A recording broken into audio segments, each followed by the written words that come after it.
virtually within minutes. I drove down right past St. Vincent's Hospital, and I could see them actually on the street ready to take people, and that was within minutes of the first airplane hitting the World Trade Center. So the hospitals are ready. We'll be moving them to all different area hospitals, triaging them. The main thing is having those streets open so that we can get people in and out of the southern part of Manhattan as quickly as possible, so that we can move them, to hospitals all over the city. And Mayor Giuliani, we'll let you. Is in place. They're doing it. We just need the cooperation of people in getting out of there. We'll let you get back to the operations there, and we do appreciate you taking the time for us here. But once again, the only thing to do now is to remain calm and try to assist in the rescue effort. Thank you. Now let's pray.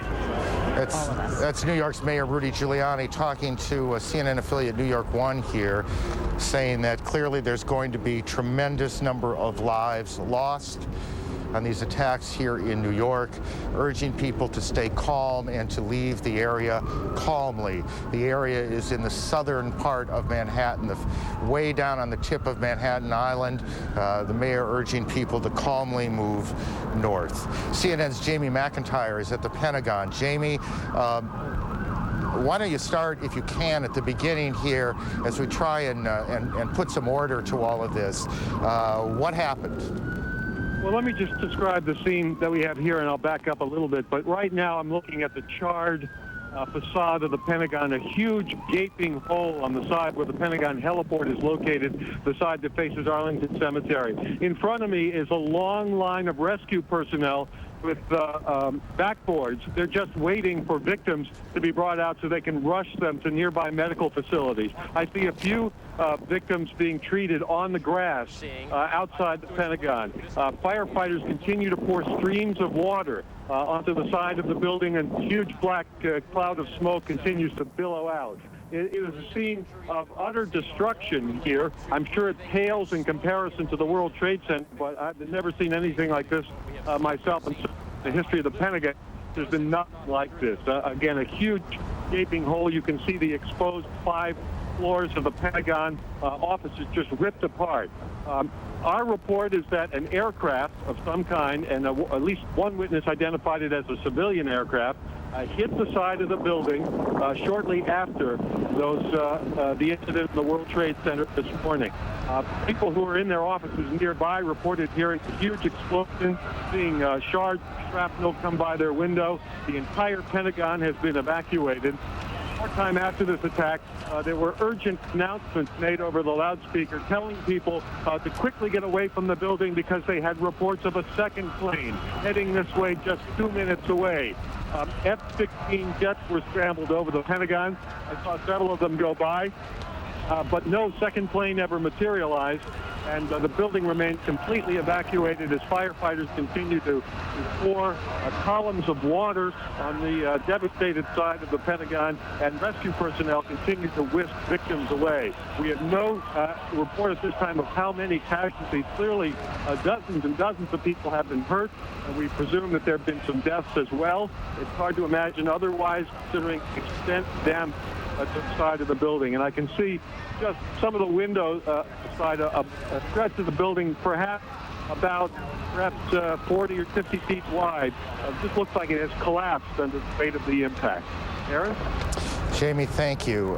So we have planes hitting the Pentagon, or plane hitting the Pentagon, 2 planes hitting the World Trade Center's towers in New York. Alan Dodd-Frank joins us on the phone in Lower Manhattan. Alan?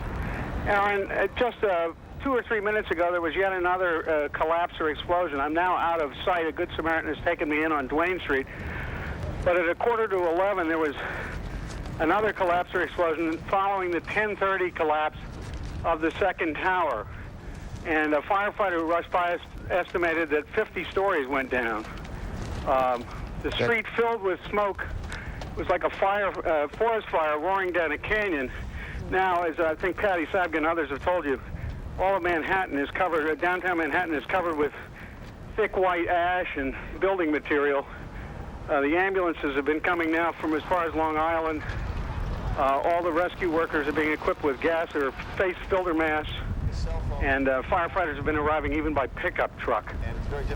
Otherwise, the streets are now deserted. Alan, thank you. Alan Dodds Frank in Manhattan. A little more on this plane crash, which is the fourth incident, if you will. There was the plane crash at the Pentagon, crashing into the Pentagon. There were the two planes that hit the World Trade Center here in New York. And we don't know whether this fourth one is related or not, but the report is that a 747 en route from Chicago to New York City crashed in Somerset County, Pennsylvania, about 80 miles to the southeast of Pittsburgh, Pennsylvania. That's the incident. That's what we are hearing. Started crying and bawling. And I'm standing next to a fireman. He said, yeah, they just bombed the Pentagon, too.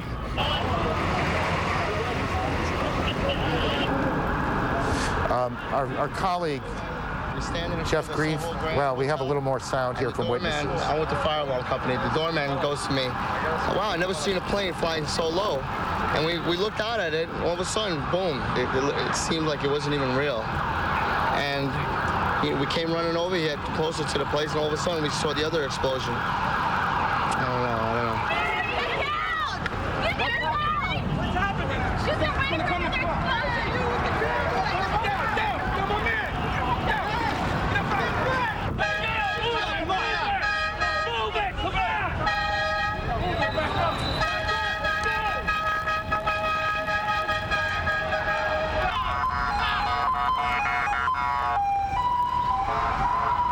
I was in B tower. A tower. What floor were you on? B1. What floor? First one. What happened? Tell me. When a big explosion happened, some guy came out. His skin was all off. I helped him out. This is him all over. There's people jumping out of windows. I've seen at least 14 people jumping out of windows. It's horrific. I can't believe this is happening. Anything else that you saw? Were you there for the second hit by the plane? After, about 10 minutes later, the second building went off. Did you see it? Yes, I saw it. It just blew up. A big explosion. People started running. It was just chaos everywhere. Yes, I was right there. I was down in the basement. Came down. All of a sudden, the elevator blew up. Smoke. I dragged the guy out. His skin was hanging off, and I dragged him out, and I helped him out to the ambulance. Thank you.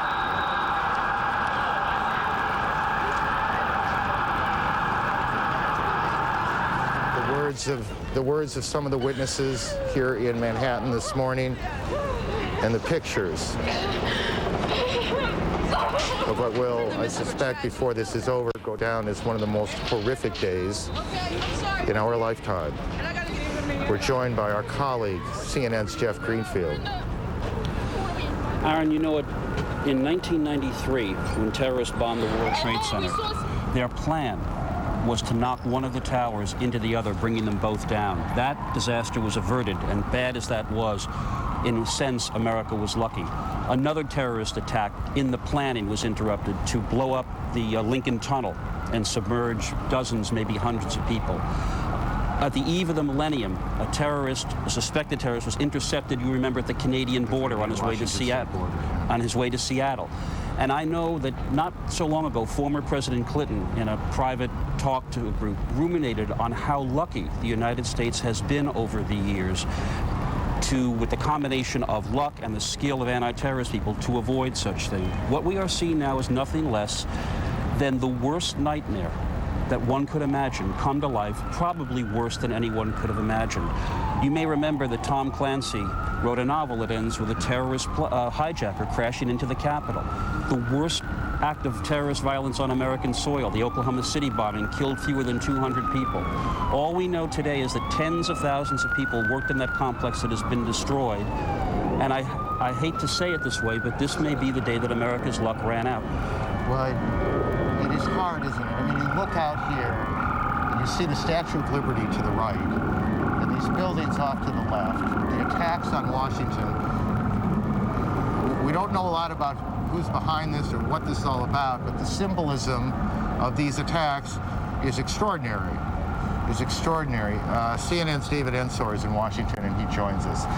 David? Aaron, I'm talking to U.S. officials who are obviously working on who's responsible for this. Their working thesis is that this is overseas terrorism, not domestic. They say they cannot rule out additional attacks yet to come. In terms of claims of responsibility so far, there is an Agence France-Presse report in which a group with the word Palestine in the name claims responsibility. There is also a report quoting personnel close to Osama bin Laden, the fugitive Saudi accused terrorist, denying that that group was involved. But again, U.S. officials say they can't shed any light on whether these reports are correct or incorrect. Usually when this kind of attack occurs, you have claims of responsibility from all sorts of people who had nothing to do with it. So it's a very fluid situation at this point. But the Central Intelligence Agency of the United States has been evacuated from its headquarters in Langley, Virginia. There are some key personnel still in the headquarters, but the operations center has been moved elsewhere. U.S. officials saying they don't want to talk about where exactly the headquarters staff and operations staff has been moved to, but that staff is focusing now on trying to find any shred of information that could help the U.S. government figure out who is doing this and how to put a stop to it. Aaron? David, you tell me if I'm right or wrong here. As a practical matter, there are not a whole lot of groups that the United States government knows about that are sophisticated enough, have the kind of money, the resources to pull off something like this. Fair enough? That's absolutely true, and obviously, despite the denial, attention will quickly turn to the bin Laden group because it has long tentacles. It has connections with all sorts of other groups. We saw at the Millennium a group of Algerians apparently involved in trying to arrange bombings in the United States, and now there is evidence being produced in court sessions that those Algerians were working for the bin Laden group. So that group certainly will come under immediate suspicion. There are very few others that could have pulled this off. Right. I mean, just because of the enormity of it all and the sophistication required to stage these multiple attacks, this is not something some small cell can pull off. This is obviously a group or groups, well-financed and extraordinarily well-organized. That's correct. Now, another thing you'll notice is that you remember the attack on the USS Cole in the Yemen harbor. That was the first time that kind of an attack using small boats with bombs in them had been used against an American warship. It worked once. Now the U.S. Navy has taken steps to make that much more difficult to do. Officials saying this may work once.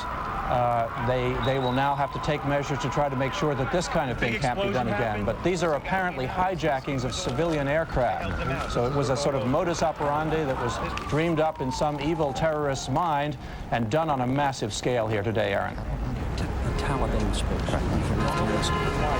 David, thank you. CNN's David Ensor, our national security correspondent, on what he is hearing, what he knows, what the reports are as we approach 11:20 Eastern Time. For those of you just joining us, and as you can see on your screen, the Taliban, the government in Afghanistan, expected to make a statement soon, and we'll monitor that for you. For those of you just joining us, let me try and put as many of these pieces together as I can as we stand here in New York. At about 8:45 Eastern Daylight Time this morning, the first of the Trade Center towers was hit by a plane. It crashed into the south side of the tower. About a half an hour later, a second plane came from the right, and you can see it coming behind the first tower, and then it hits the tower, and you'll see the flame and smoke coming out, I guess 3/4, maybe a little more, up the tower. That's where this all began. About a half an hour after that, the first of that tower that is now you see in flame there in your shot collapsed. The top collapsed. And there was an enormous, I don't want to say explosion, but there was an enormous plume of smoke, sparks, as we looked over from where we're standing. And then a little bit after that, and I want to be careful on time because it seemed perhaps 10 or so minutes, but I'm not sure. The second tower, which in fact was the first one hit, collapsed as well, and that's what you're about to see. Our reporters in the area say they heard loud noises when that happened. It is unclear to them and to us whether those were explosions going on in the building or if that was simply the sound of the collapse of the buildings as they collapsed, making these huge noises as they came down. But as we look back, the smoke now, which has gone from white to a kind of gray, clearing away, we are, I guess, Jeff, I want to know what's behind the smoke, but I have the worst feeling is that very little. And the fact is that we've already been hearing from even the fragmentary reports from people on the ground, stories beyond horror, people jumping out of windows because of the flames. The fact that this happened shortly before 9 and then the second hit shortly after 9 means that most of the people were either right in the vicinity or actually at their desks. So one doesn't want to be overly grim, but the fact is there were thousands of people were in these two buildings. And again, 50,000 people come to work in those buildings. Many thousands more pass through those buildings every day. There are retail shops on the lower floors of the Trade Center. It is where the PATH trains from New Jersey come in. Correct. The trains, the commuter trains coming from the other side of the river from New Jersey come in and drop off and pick up their passengers. So it is an extraordinarily busy area. It is also an area, for a number of reasons, rich in symbolism to this city and to the country. You can see from where we are the Statue of Liberty in New York Harbor in the scene. So that's what happened in New York. At about the same time, and again, I don't want to put times on much of this yet, after one of these hijacked planes hit the Trade Center in New York, events started to unfold in Washington. A plane hit the Pentagon. And then there was a major fire at the Pentagon, and the Pentagon has now been evacuated. The State Department has been evacuated. The president, who was in Florida, went before cameras to denounce, as you would expect, and as we would expect, this terrorist attack, promising to hunt down those responsible. It was the president himself who first used, at least as I heard the story unfold today, the word terrorism. There was no doubt in his mind, at least. The president now is heading back.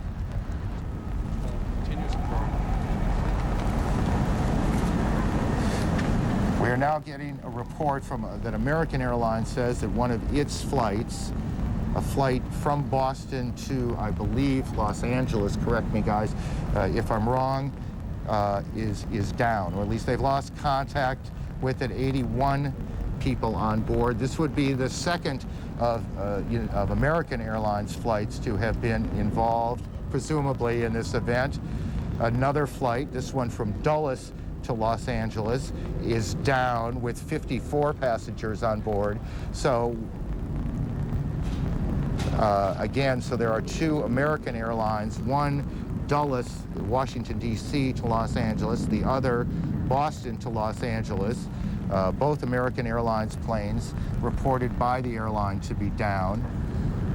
It is also believed that an American Airlines plane, a 767, was involved in one of the hits on the Trade Center as well. We don't know if there's a reason why it is American and not any other. We won't speculate as to whether there is or not. We'll just tell you what the facts are as we get them, and that's what we have. American says two of its planes down, and I assume that is two other than the one that hit the Trade Center, and you guys check that out to make sure I'm right. And we have a report of a crash in Somerset County, outside of Pittsburgh. Right, I believe a 767, though we're getting reports perhaps a 747, which doesn't quite fit into what we believe flies Chicago to New York, is also down as well, and I do not know the airline involved there. Let me just go back okay, I do now. It's a United Airlines plane. So we have a number of planes down, a number of planes involved in these attacks. The Boston to Atlanta, if I'm reading the notes correctly, had an American 767 with 81 passengers on board, 9 flight attendants, 2 pilots. Flight 11. Reported down. That's American Airlines Flight 11. And American Airlines Flight 77, which is a 757 jetliner, Dulles Airport outside of Washington to Los Angeles International with 58 passengers on board, 4 flight attendants, 2 pilots also reported down. And then there is this United Airlines jet which crashed about 80 miles to the southeast of Pittsburgh. We should also mention, I think, Aaron, that inevitably some of these early fragmentary reports are going to be needing correction, and that will be done as soon as possible. We had a report of a second hijacked plane on the way to Washington. Capitol Police were reporting that there have been no signs of that plane. We simply, at this point in this awful story, have to just tell our viewers we will do everything we can to report this accurately. If fragmentary reports need amending or correcting, that will be done immediately. And I think in fairness here, there is in a number of places right now, perhaps 4 or 5, chaos. And numbers that come out aren't necessarily going to hold up. And in our reporting, we will be a bit conservative on some of this until we track it down. There's no point in allowing this thing to seem worse than it is. It is already horrendous, and we don't need to make it any worse by misstating numbers, and we want you to keep that in mind. CNN Medical Unit reports that the Center for Disease Control in Atlanta, the Centers for Disease Control, is preparing bioterrorism teams to respond to the incidents. This, we are told, is simply precautionary. We have absolutely no reports and no evidence that there is any biochemical or bioterrorism going on, but clearly what is happening in every department of the United States government, and I suspect in every department of most major cities right now, the plan that they hope they never have to implement, the plan that they spent years preparing, is now in effect, not just here, not just in Washington, but around the country, because no one knows precisely where this is going. CNN, my colleague Judy Woodruff joins us from Washington. Judy? Aaron, we've been watching this here in the Washington Bureau. I'm in the studio now, just a few blocks from the Capitol, from the United States Capitol, and the first thing I want to tell you is that everyone, I'm sure, on their minds is God rest the souls of those who've lost their lives this morning in New York, in Washington, near Pittsburgh, in Pennsylvania. It is just a story for which there are no words to describe. Here in Washington, we are keeping a very close watch on the Pentagon. You've been reporting, Aaron, and other CNN correspondents. A plane evidently crashed, a commercial jetliner crashed into the Pentagon earlier this morning. Approximately 60-foot section of this building, which is, of course, the headquarters of all the military for the United States, was on fire as a result of this crash, and then collapsed. These are some of the pictures we've been bringing our audience from the Pentagon. We've watched people being treated by first aid personnel there. We have no information yet on casualties, on the number of people who may have been hurt or may have died in this incident, although emergency personnel on the scene have said surely there have been casualties there. Elsewhere in Washington, every federal building has been evacuated or is in the process of being evacuated. I'm now told that United Airlines is now saying that can you tell me the number of the flight 93 has crashed in Pennsylvania. Now,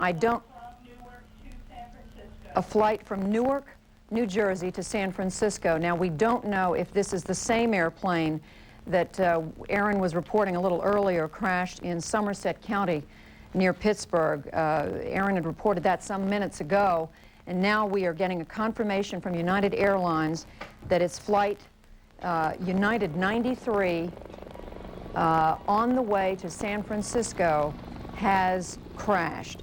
So we now have at least 2 commercial airline companies in the United States. American Airlines reporting 2 of its passenger jets down, one flight Dulles in Washington to Los Angeles, and then another flight from Boston to Los Angeles down. And now we have United Airlines reporting at least 1 airline or airliner down with concern about another one.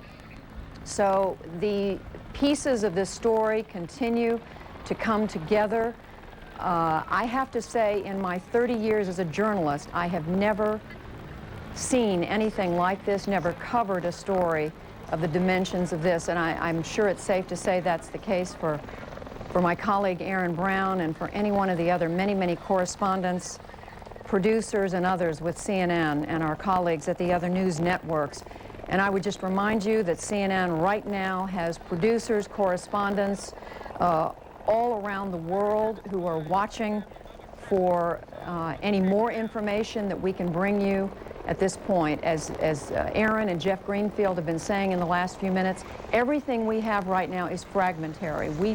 We are simply reporting to you what we are learning from police, from the federal government, from the CIA, from David Ensor, from our other correspondents. And I'm now told that former U.S. Army Commander General Wesley Clark is joining us on the telephone. Former commander of NATO, the North Atlantic Treaty Organization, is joining us from Little Rock, Arkansas. General Clark, from your knowledge of the military, you know the Pentagon. What are you thinking right now? Well, good morning, Judy.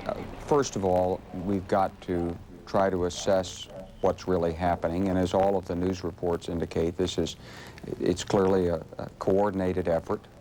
It wasn't announced, and it hasn't been announced that it's over, and we don't know how it will finally conclude, so there's likely to be more trouble before all of this concludes. So we've got to protect the American people first. We've got to look after those who are injured. We've got to take precautionary measures to deal with future incidents, and I think all of that's underway with a lot of responsible action by people everywhere. The damage at the Pentagon is unclear from all the news reports that I've seen. The one report that said it crashed into the Army side of the building. There are command centers in various places of the Pentagon, and there are many other alternate command centers. So I don't think there's really any issue about the command and control of the United States Armed Forces. I'm sure that's very solid right now. General Clark, why do you say there's likely to be more trouble? Well, we're hearing still reports of aircraft that are out there. There's no way of knowing when all of the possible incidents have either taken place or been aborted by whoever it is that's behind this. And so we have to be ready for whatever might happen next. General, can you give us some sense of, clearly the United States has never experienced anything of this magnitude, but what are the leaders of our military, the Joint Chiefs, the Secretary of Defense and others, what presumably are they doing right now in order to be on top of a situation where you have the Pentagon on fire, New York City in a state of chaos, and every federal building in Washington evacuated? Well, first of all, we'll be trying to assess what happened. We'll be making sure that the protection posture of our bases worldwide and all of our units out there is raised so that we're able to protect our forces and our family members, and then we'll be looking to provide assistance to wherever such incidents might occur. Whatever military capabilities there will be that could be of use will be certainly made available to the other agencies of state, local, and federal government who are involved in trying to deal with these tragedies right now. Then beyond that, we'll be waiting for the information to come in about who may have been behind this, and we'll be looking at what measures can be taken to strike and prevent further actions or in punitive retaliation. Well, speaking of that, General Clark, wouldn't you agree there are very few of the terrorist groups, at least that we're familiar with, who would have the capability to pull off something this coordinated on this scale? I think that's exactly right. There's only one group that has ever indicated that it has this kind of ability, and that's Osama bin Laden's.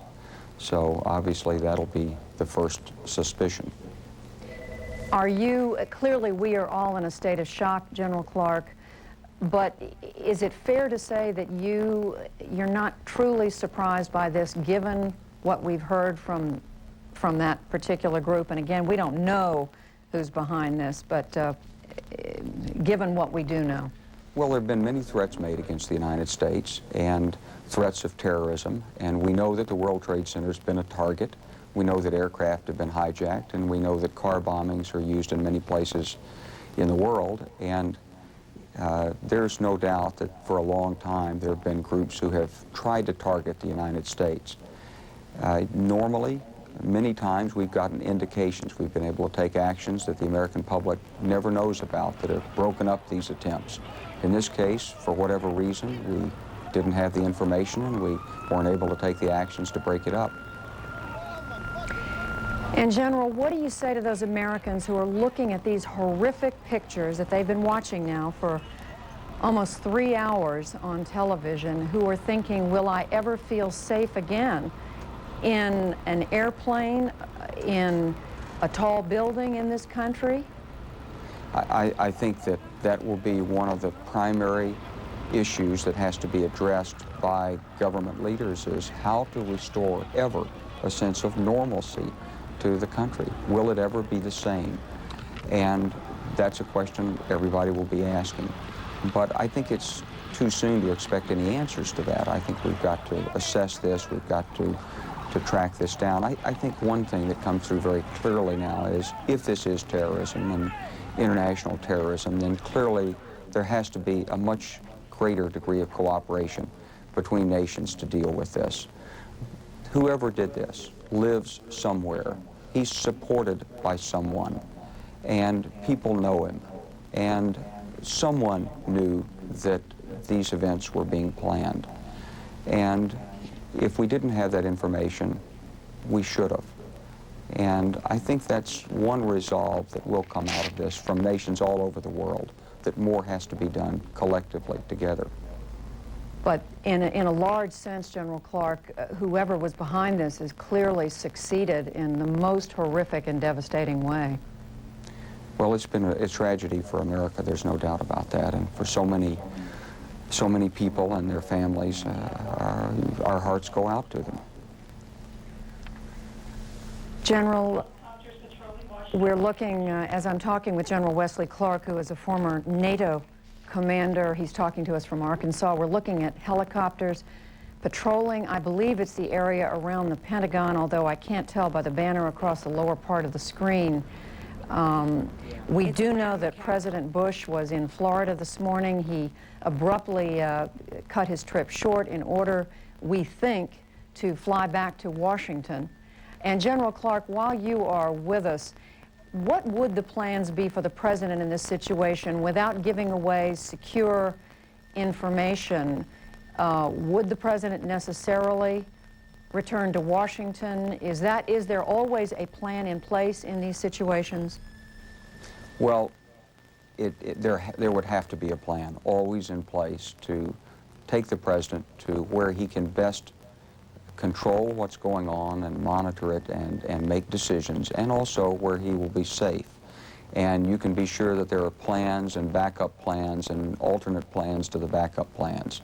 There'll be no shortage of efforts underway to assure his safety and his ability to maintain the continuity of government. And once again, just finally, General Clark, as we look at these live pictures of the Pentagon, describe for us what you know of the section of the building that evidently was hit by the commercial jetliner. That picture seems to be from the area of the bridges, the 14th Street Bridge, looking at the corner of the Pentagon that is opposite from where the strike was. So it looks like the strike hit between the 4th, 5th, maybe 6th corridors of the Pentagon. Perhaps on the Army side of the building, there are a number of offices there, administrative offices, where Army leaders and staff officers work on a daily basis. They deal with things like planning and logistics and congressional relations and public affairs in that area. And the Army leadership was probably close to where that may have impacted. There are a number of other facilities below ground, some of which have been relocated, and it's impossible to see from that picture what the condition might be there. General Clark, any final word before we let you go? Well, I think that we've known for some time that there were groups planning this, and I think the American people should know that the men and women in government and all the agencies have worked very hard and very diligently against this. Obviously, we didn't do enough. We didn't either have the tools or the cooperation or somehow get the information that we needed to have prevented it. And you can be sure that those men and women are right now resolved to do more and to be more effective. This is a national challenge, and I'm confident that we'll meet it. All right, General Wesley Clark joining us now from Little Rock, Arkansas. He is, of course, the former commander of NATO. General Clark saying earlier, in his estimation, there is likely to be more trouble given the coordination and the scale of these devastating attacks this morning, September the 11th, 2001, on New York City and on Washington, D.C., and at least 4 commercial jetliners involved in these different attacks. Patty Davis, our Washington correspondent, here with me in the studio. Patty, you have some information about one of those airliners. That's right, Judy. Well, United Airlines, as you said earlier, is confirming that its Flight 93, that's a Boeing 757, it was en route from Newark to San Francisco, did crash near Pittsburgh. It is also now saying that it is deeply concerned about another flight, that is United Flight number 175, a Boeing 757 that was traveling from Boston to Los Angeles. It said it is deeply concerned about that flight right now. We don't know the status of that particular flight right now. Now, the United Airlines CEO, James Goodwin, saying that the thoughts of everyone at United are with the passengers and crews of these flights, including prayers. United is not saying how many people on board each of these flights, how many flight attendants, how many pilots. So at this point, that is their statement. They're saying one plane. They are confirming Flight 93 that was from Newark to San Francisco crashed near Pittsburgh. Another flight deeply concerned about United Flight 175, Boston to Los Angeles. That's a Boeing 767. Now, on a typical day, there'd be some 4,000 flights of all different aircraft, including military, general aviation, commercial aircraft in the skies. As we've reported here on CNN, the FAA has issued a ground stop, the first ever on all departing flights in the United States. Also, the flights that crashed into the World Trade Center and also into the Pentagon, we are told by the FAA that that was the most restricted airspace that you can get. That was Class B airspace. It doesn't get any more restricted than that. So there should not have been any flights in the areas where those planes came down. Patty, let me just ask you, the flight that United Airlines says it is, quote, deeply concerned about, the Boston to Los Angeles flight, are they confident that that is not one of the airliners that has already crashed? United is not going beyond its statement at this point. They're just simply not saying, Judy. I think they're trying to figure it out as much as anybody else. The FBI involved in this as well, and they're trying to track this. Because what we're trying to do here is piece together whether there is still a flight out there in the air that there are questions about. And I guess I don't have enough information in front of me right now to identify that. And you're saying the airline is just not giving that right now. Right. Yeah. They are confirming that the one has crashed, but the other one, they are not giving any information at this point. So, unfortunately, we can't piece that puzzle together just quite yet. Patty, I would add, as I'm listening to you and we're watching these pictures from, I believe this is the Pentagon, but I'm not sure. I just turned away. This is the Pentagon. I am told that there are wire reports quoting a senior official with the radical Islamic Jihad movement. Now, again, CNN has not confirmed this. It is the radical Islamic Jihad movement saying the attacks are a consequence of United States policy in the Middle East. And again, this is a wire report. We have not been able to confirm it, but we are simply at this point passing along to you as much information as we have. As we look at these extraordinary pictures, developments, the likes of which I think none of us who are reporting to you today have ever seen, I'm going to turn right now back to my colleague in New York, Aaron Brown. Aaron. Judy, thank you. As we approach noon, about quarter to noon Eastern Time, it was about 4 hours ago that this all began. It's about 3 hours ago. Thank you. At about quarter to 9 Eastern Time, the first of the planes hit the World Trade Center tower, about 30 blocks or so from where we are. And you can still see now the smoke coming from that building. The first of those planes hit, and then 18 minutes later, and we can show you this one, the second tower was hit. That plane, you see it on the right side of your screen, coming behind the tower, and you will see the flame and the smoke coming from the front as that plane, perhaps a hijacked plane. We have, CNN's been told that an American Airlines flight out of Boston, a 767, was hijacked. And that was about 18 minutes after the first.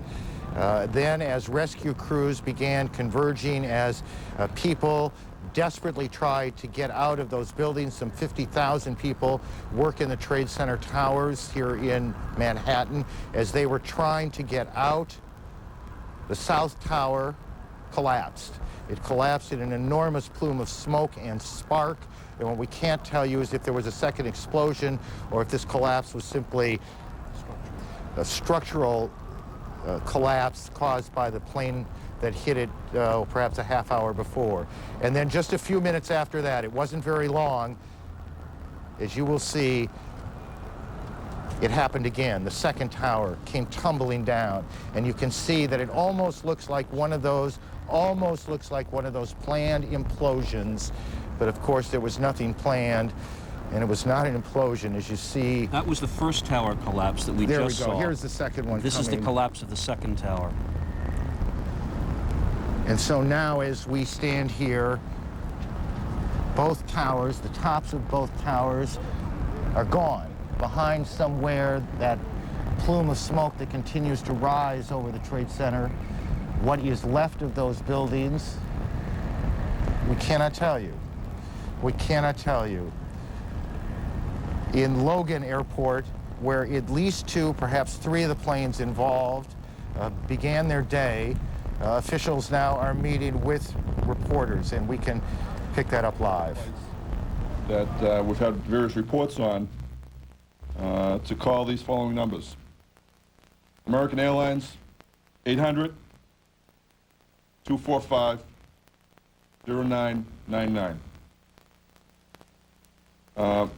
Secondly, family members can call a Mathport number, 617-568-3100.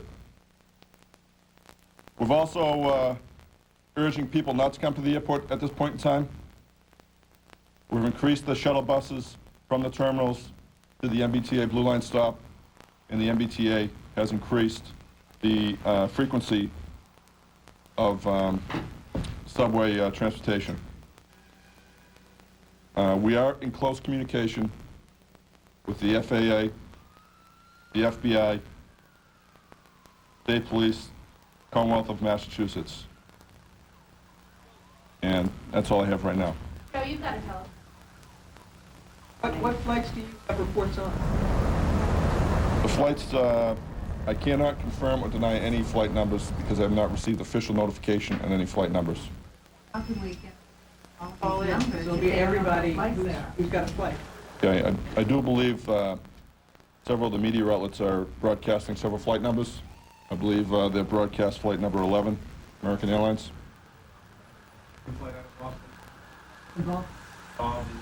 I don't know at this point in time. Were the passengers hijacked? Cannot confirm that. Has the airport accounted for all outbound flights? That's outside of the scope of the airport's responsibility. We're leaving it up to the FAA to conduct that activity. Joe, what is the code? Joe, what is the code Fort Knox? We have reports of employees screaming Fort Knox around the time that the planes went into the world. That I don't know what that means. Doesn't mean have any connotation here at Logan Airport. What about planes that are flying in here? Are they being rerouted somewhere else? Aircraft were flying into Logan Airport. We did take some arrivals, but now since the airport is shut down, these flights will be diverted to Canada. They're not taking flights either, were you? Are you screening passengers? Remove them from another area, yes. They're being directed to seek either public transportation or their own transportation out of the airport. Leaving the airport? No. How long do you anticipate the airport to be closed? It's indefinite at this time. We'll be meeting with the FAA. We'll be conducting an analysis of our intelligence that we have. We'll make a determination later on this afternoon. Pardon me? I can just tell you briefly, we have shut down security checkpoints. We've moved everyone away from the boarding gate areas. We've increased police presence dramatically. We've requested additional state police be sent to the airport. And we've shut down some construction activities around the airport. Is this the highest level of security ever, Joe? Is another flight from Boston? I can't confirm or deny that right now. Was there anything unusual about the boarding procedure of this flight? I don't have any reports that would say the same. Are you investigating breaches of security? How are you getting to the bottom of this hijacking? I can tell you we have an ongoing investigation right now. Just an initial investigation being conducted with Massport, Massachusetts State Police, and the FBI. What do you know about United Airlines Flight 175, which is unaccounted for right now? I don't have any, can't confirm or anything or deny anything on that. That's Joe, the flight. Got a number? No, they have not. Joe, did Flight 11 leave on time? Were there any delays? And was there any conversation between the pilot and the tower that seemed unusual? Flight number 11 left at 7:59. I believe it was on time. And everything went as scheduled when it left Logan Airport. How many people were on board? I don't have a passenger count right now. Are you aware of any communications from the pilot? No, I'm not. Would its flight path to L.A. normally have taken it south towards New York, south to the west? I can't answer that. I don't have any information on that flight path. When did the tower here detect that there was something wrong? Again, I don't have that specific information. You know what time? I don't know. You know what time this United flight left? I have no information on the United flight right How now. unusual would it be for New York that we're heading to? Again, I'm not familiar with the particular flight patterns they may have filed. Was it a non-stop flight to Los Angeles? I believe it was. What time, sir, were the flights stopped at Logan? What time? What time was the airport shut down? I believe we shut the airport down to arriving flights somewhere around 9:15, and departing flights shortly after that. What happened to the flights that were in the air? They were diverted to other airports. How long will the airport be down?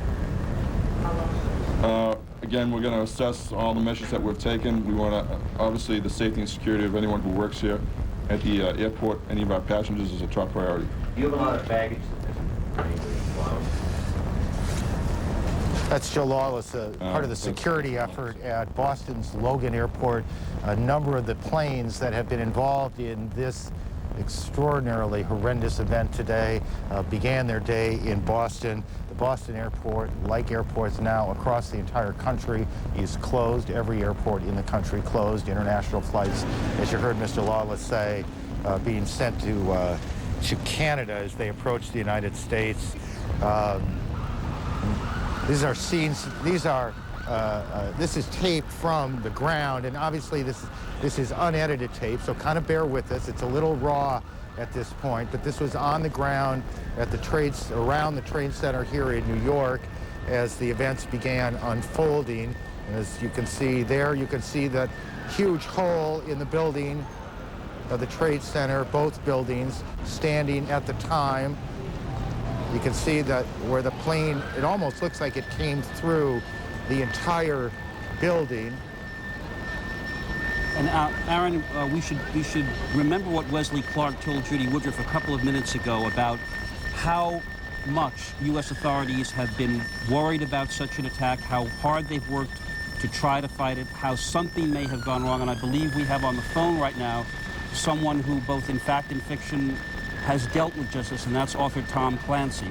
Mr. Clancy, this is, I guess, a terrible case of life imitating art. I suppose you could say that. It's a noteworthy incident. I mean, it's not the sort of thing it's the sort of thing that's best left in a novel rather than in real life. Unfortunately, one of the problems with being an author is keeping up with reality. But Mr. Clancy, you also are very well plugged into this world. From your own knowledge, how concerned have the authorities been that something of this scale could possibly hit on American soil? It's Jeff Greenfield, right? Yes, sir. Okay, well, Jeff, you've been here to the house. I mean, it's. I had a conversation some years ago with an Air Force general about the possibility rather like this. And I ended up putting in one of my books where you go where a bad guy takes an aircraft into the Capitol building during a joint session of Congress, which could effectively decapitate the whole government. And at the time, it seemed rather humorous. I said, surely you've thought about things like this. And he said, well, to the best of my knowledge, nobody in my office has looked at this, but I promise you Monday morning they will be. Presumably they've been, they've considered this possibility for some time. The big problem is a person who's willing to lose his own life in voluntarily in a terrorist incident. The people like that are fairly rare, because self-preservation is indeed the first law of nature, and not too many people are willing to throw their lives away, and those who do it generally do it for religious reasons because they think there's something good waiting for them on the other side of death. In a case like this, that's going to lean people towards talking about, Islamic fanatics. But we need to remember that, Islam is a religion, and it's a religion with beliefs and not terribly different from Judaism or Christianity. Or they believe in a God of love and justice the same as we do, and they're not all maniacs. And religious tolerance is one of the principles of our country. We need to hold on to that principle very tightly right now, because it's the principles you hold on to when things are tough that really count. Fair point, Tom. This was an act by a small number of madmen, and madmen don't characterize any part of humanity. Tom, it's Aaron Brown. When you would talk to these officials in doing the research, did they see an attack of this enormity, or were they more concerned with these sort of devastating but smaller kind of hit and miss attacks that we've seen over the last 7-8 years? Well, you don't ordinarily expect terrorists to display this degree of expertise. Flying an airplane is not all that easy. Kidnapping or hijacking an airplane, particularly with the safeguards we have at the airports right now, is not a trivial exercise. But unfortunately, the security you have at airports is not perfect, because nothing human beings do is perfect. Somebody thought very carefully and hard and long about this, and then they got some madmen to actually take control of the aircraft. Tom, stay with me for a second. We a few moments ago told our viewers that United Airlines was concerned about another. United lost a flight near Pittsburgh earlier today, and officials said they were also concerned about United Flight 175, Boston to Los Angeles, and now we have reports that concern was justified. A second plane has gone down, United Flight 175. Again, that was from Boston to LA. And as you look at the Pentagon, which was also hit by a plane earlier in the day. Jeff? Yes, Tom, you were mentioning that this is such a rare act, and yet we now know of at least 4 commercial airliners that apparently were hijacked and either crashed or crashed into buildings, causing death and havoc of an unimaginable scale. So whoever is behind this is of a dimension that literally dwarfs even fantasy. Pretty much. I dreamed pretty big when I dreamed, and fortunately or unfortunately, didn't get quite this large.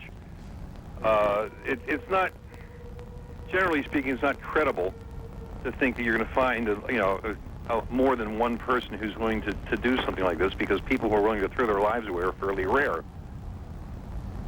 In this case, they got somebody who was well organized and produced a well planned and reasonably well executed operation. Well, now we need to find out who it was, and then to go after him. But that's going to take time. But we do have the people to do that if they have the proper support from the executive branch of the government and from the general population of our country, to identify, locate, and deal with the people who performed this act. The president said earlier today, shortly after the Trade Center attacks, the president characterizing these as terrorist attacks and said that the United States government will do whatever it is necessary to hunt down those people responsible. I think it is fair to say, Tom, Jeff, all of you on the line here, it is fair to say that what we know is that this is an extraordinarily large operation, and what we don't know, in a way, is just how big it is. It seems that in each passing moment or so, we get another report of another incident, and our instinct tells us that they are all connected. We have a number of planes down, 2 American airline jets, 2 United jets down. We have a plane that hit the Pentagon. We had 2 that hit the Trade Center. You're talking about something that is, I think it's fair to say, Jeff, it is beyond anything any of us could possibly have imagined. I think that those of us who dealt with Oklahoma City, those of us who dealt with the Trade Center here in '93, as we both did, you say, that is awful what happened. And you look at what appears to be playing out today, and we have no idea yet what the loss of life will be, certainly in the hundreds. We know that hospitals here in New York are overwhelmed with people being brought there all over the city of New York and beyond. The only piece of news that is the least bit, I guess, reassuring is that there is no report of any kind of chemical result. That is, the folks on the ground around the World Trade Center, the rescue crews, the survivors, there is absolutely no indication at this moment that there was any kind of bioterrorism involved. Not that what happened here isn't horrific enough. Yeah, absolutely. And let me just add on again, small, medium-sized pieces of information as we go. All airlines in the country are closed down. All airports in the country are closed down. We now are being told that the U.S.-Mexican border has been sealed. We don't know if that is just simply part of a plan that the government puts into effect under a worst-case circumstance. This is certainly that, or if there is some specific reason why a decision was made to shut down that border. Our senior White House correspondent, John King, on the phone. John? John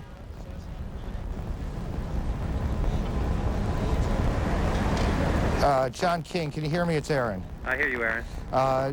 What have you got to report for us? Aaron, I'm standing across from the White House. I'm told by Secret Service and administration sources that all of the principals, all of the protectees, meaning the President, the Vice President, the First Lady, and Mrs. Cheney, are safe. They do not want us disclosing their locations, but I am told by a senior administration official that the plan and the priority is to get President Bush back to the White House as soon as they believe it is safe. Now, there are both operational and political reasons for wanting to do that. The White House Situation Room, in the view of White House officials, is the best place from which to monitor events and direct any operations. And that is a fortified structure within the White House compound where we know the Vice President was when everyone else was evacuated from the premises earlier.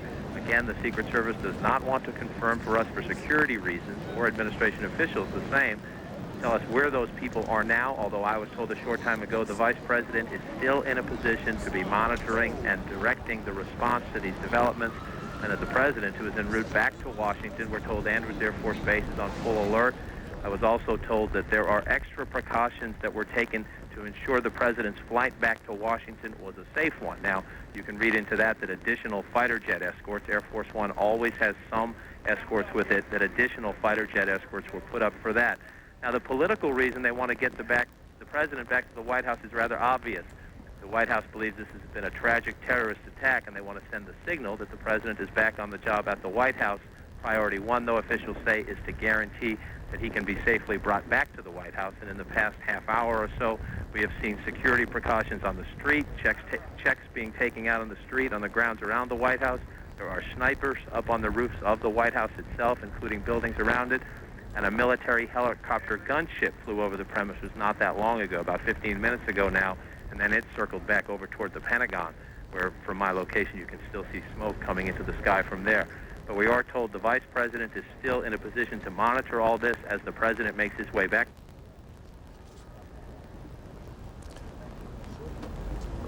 John, thank you. Our senior White House correspondent, John King.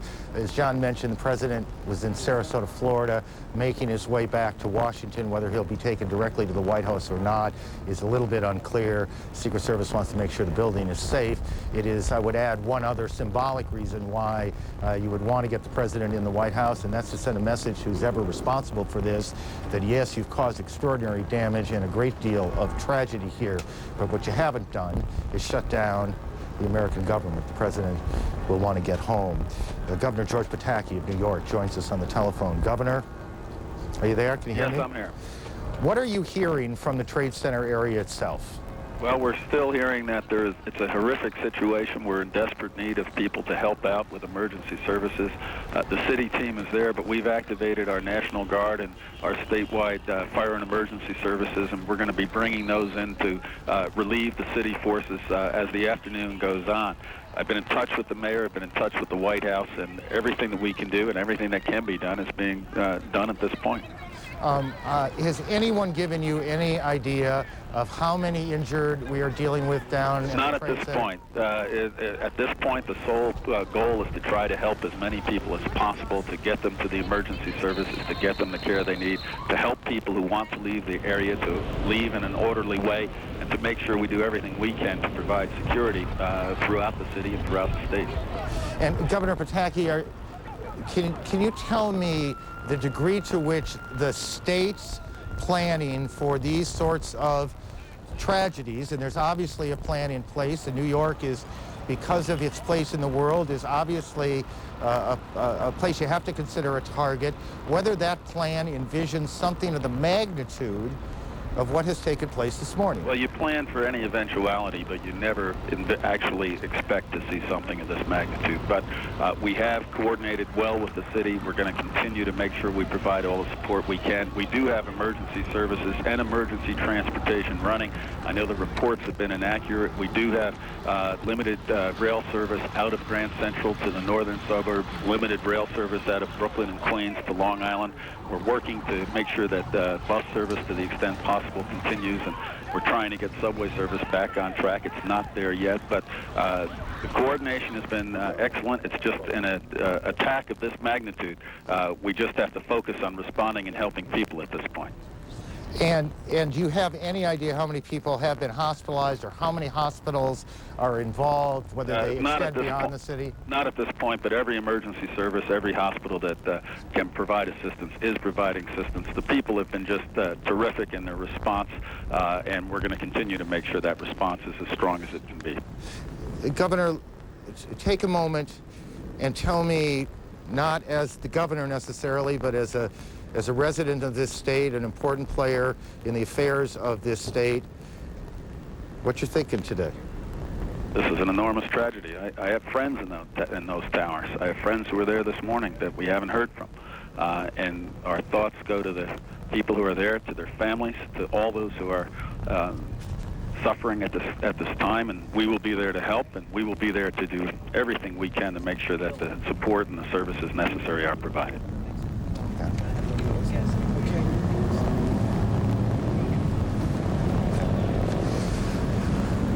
Governor, thank you. Governor George Pataki joining us here. The National Guard has been activated to support New York City Police. Andrea Koppel is on board a flight with the Secretary of State. Andrea, what are you hearing from officials there? Well, Aaron, Secretary Powell has been in Peru since last night. He was here to attend the Organization of American States General Assembly. Obviously, when he got the news of the attacks in the United States, his aides scrambled to prepare things for him to leave. We are now, as you say, on board his plane. We're about to take off from Lima to head back to Washington. just a lot of people, as there have been all morning, looking at a street that is almost empty. As New York, the southern part of New York, Penn Station by the Garden, essentially being evacuated to allow emergency crews to get to the scene. William Rodriguez is a maintenance worker at the Trade Center, I believe. In any case, he's on the phone with us now. Mr. Rodriguez, can you hear me? Yes, I can hear you clearly. Tell me where you were when, well, which of the two buildings were you in? I work on the building 1, the one that got hit the first time. Tell me what happened. I was on the basement, which is a support floor for the maintenance company, and we hear like a big rumble, not like an impact, like a rumble, like something like moving furniture on a massive way, and all of a sudden we hear another rumble, and a guy comes running into our office, and all his skin was off his body. All his skin, we went crazy, we started screaming, we told him to get out. We took everybody out of the office outside to the loading dock area, and then I went back in, and when I went back in, I saw people, I heard people that were stuck on an elevator, on a freight elevator, because all the elevators went down, and water was going in, and they were probably getting drowned. And we get a couple of pipes and opened the elevator, and we got the people out. I went back up, and I saw one of the officers from the Port Authority Police. I've been working there for 20 years, so I knew him very well. My routine on the World Trade Center is in charge of the staircase. And since there was no elevator service, I have the master key for all the staircase doors. So I went up with the police officer and a group of firemen. As we went up, there was a lot of people coming down, and while we got, it was very difficult to get up. Mr. Rodriguez, how much time has elapsed here in this, as you recount the events? Did it seem like hours, minutes, seconds? No, it wasn't hours. But what did it seem like? Well, there was a big time, like a gap. There was a gap of time. I won't be able to tell you if it was 15, 20 minutes, but it was a gap of time. We heard while we were on the 33rd floor, I'm sorry, on the 27th floor, because we stopped there with the fire department because the equipment was very heavy and they were breathing very hard. They took a break because they couldn't continue going up, so they wanted to take a break. Yeah. And we have a person on a wheelchair that we were going to bring down on a gurney, and a lady that was having problem with a heart attack, and some other guy that was breathing hardly. And we went a couple of floors up while they were putting the person in the gurney, got up to the 39th floor, and we heard on the radio that the 65th floor collapsed. Right, It collapsed. Mr. Rodriguez, let me stop you there at the 65th floor. And let me add, you're a lucky man, it seems like today. Thank you for joining us. Matt Cornelius, you were on the 64th floor, 65th floor? 65th floor, yeah, that's where I work. Tell me what happened. Well, I arrived at work a little bit early today. What do you do? And I work for the Port Authority, the aviation department. And I was just putting my stuff away, and all of a sudden we heard a loud crash. And the building started shaking, kind of moving like a wave. What did you think was happening? I had no idea. I mean, we figured either an airplane had hit it, or our first instinct was airplane. And everyone started screaming and said, you know, move away from the windows and let's get out of here. And we saw debris fall past the window on the north side. How much, just to help our viewers kind of orient themselves, you're on the 65th floor of a building that is how many stories? I believe it's 110. So 50 stories above you this has taken place. I imagine so. Okay. We really had no idea at all what had happened until we exited the building. I mean, I had no idea the magnitude. Just took the stairs. I believe I actually was in the stairs as that same man, because I remember I saw the person in the wheelchair. We made it pretty fast down to 40th floor, and then from there the smoke got a little bit thick, and it was a lot slower. We maybe made a floor about every 2 minutes. And how many people are in this group with you? Well, there was just one other person that I worked with that was with us. It was packed. I mean, it was a virtual traffic jam in the staircase, up and down, I guess. It was very full. People screaming? No, actually everyone maintained calm really well. I was impressed with that. I think for some people it brought back memories of the bombing. People have been there before. when that happened. But I was amazed, really. When we got in the stairway, we were moving down. When the fire department were coming up, they'd say, move to the left. Everyone moved to the left, and everyone complied.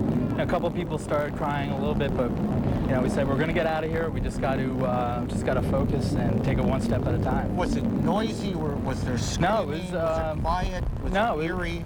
It wasn't. I mean, it wasn't quiet. I mean, people were talking. In fact, someone was laughing. I kept hearing that, and I thought that was strange. But it was pretty normal. I mean, it wasn't. We didn't know what was going on. I mean, all we knew was something major had happened. Exactly, but we didn't really understand the full severity of the situation. So people weren't panicking. Once we got down to they put us on the plaza level, which was disturbing because there was a lot of debris in the plaza level and a lot of carnage, basically. We then moved out the back towards Broadway, and they said, the police were saying, don't look back, don't look back. And of course, I made about half a block, and I looked back, and I saw the other tower on fire, and I couldn't believe it. And Were you terrified? yeah. When we were stuck in that stairway, I mean, we stopped every now and then. It started to get nervous, but we never had any fear of the building collapse. I mean, we had no idea what was going on. So once I got out, and it's still sinking in, the real full severity of it. I mean, it's just an awful thing. That's true of everybody. Yeah. So lucky man. I am very lucky. I thank God very much. So you might. Thank you. Okay. No problem. Very much. Thank you. In Washington, D.C., thank you, Matt. They have declared a state of emergency. Do we have a guest there, or? Okay. Washington has declared Washington, D.C. a state of emergency.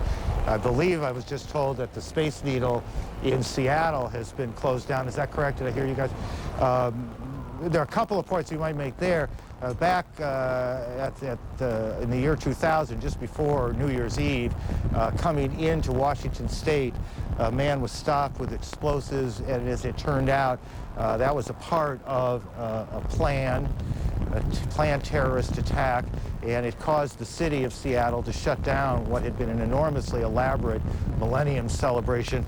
They are very much on edge in Seattle. We were just there last week, and it's not surprising to me that they would shut that building down. Elise Marcos is an official with New York City Hospitals, and she joins us. He joins us now. Can you hear me okay? Yes, I hear you okay. I apologize for the stuttered introduction. Tell me the situation in the hospitals. Well, at Bellevue Hospital, which is the largest public hospital in the city, and is relatively near the incident, we have, as of now, received approximately 30 patients. Two are dead, unfortunately. Some have brain injuries, very serious fractures, and we are now getting more patients from other hospitals that need microsurgery or implantation of limbs and plastic surgery. So it is a rather overwhelming situation here. Mr. Marcos, yes. Mr. Marcos, you were outside the buildings in that period between the planes hitting and the buildings collapsing. Can you tell me what you saw?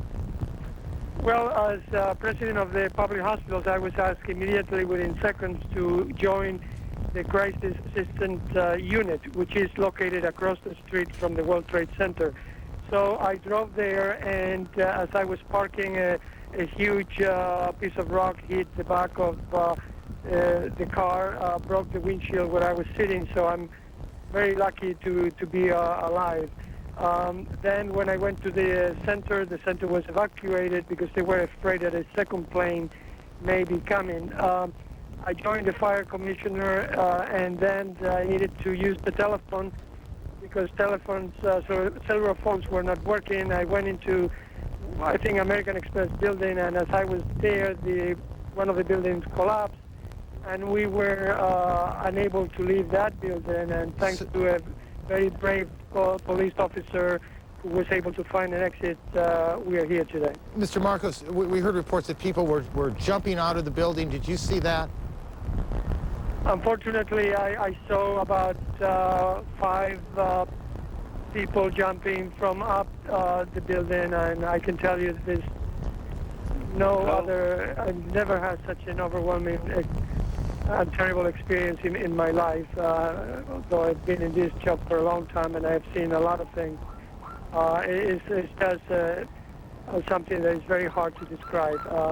But at the same time, I have to say that the fire department, the police department, they were all there. They were so brave, all those men and women, that I feel that thanks to them, many people were saved. Yes, can I interrupt there for a second?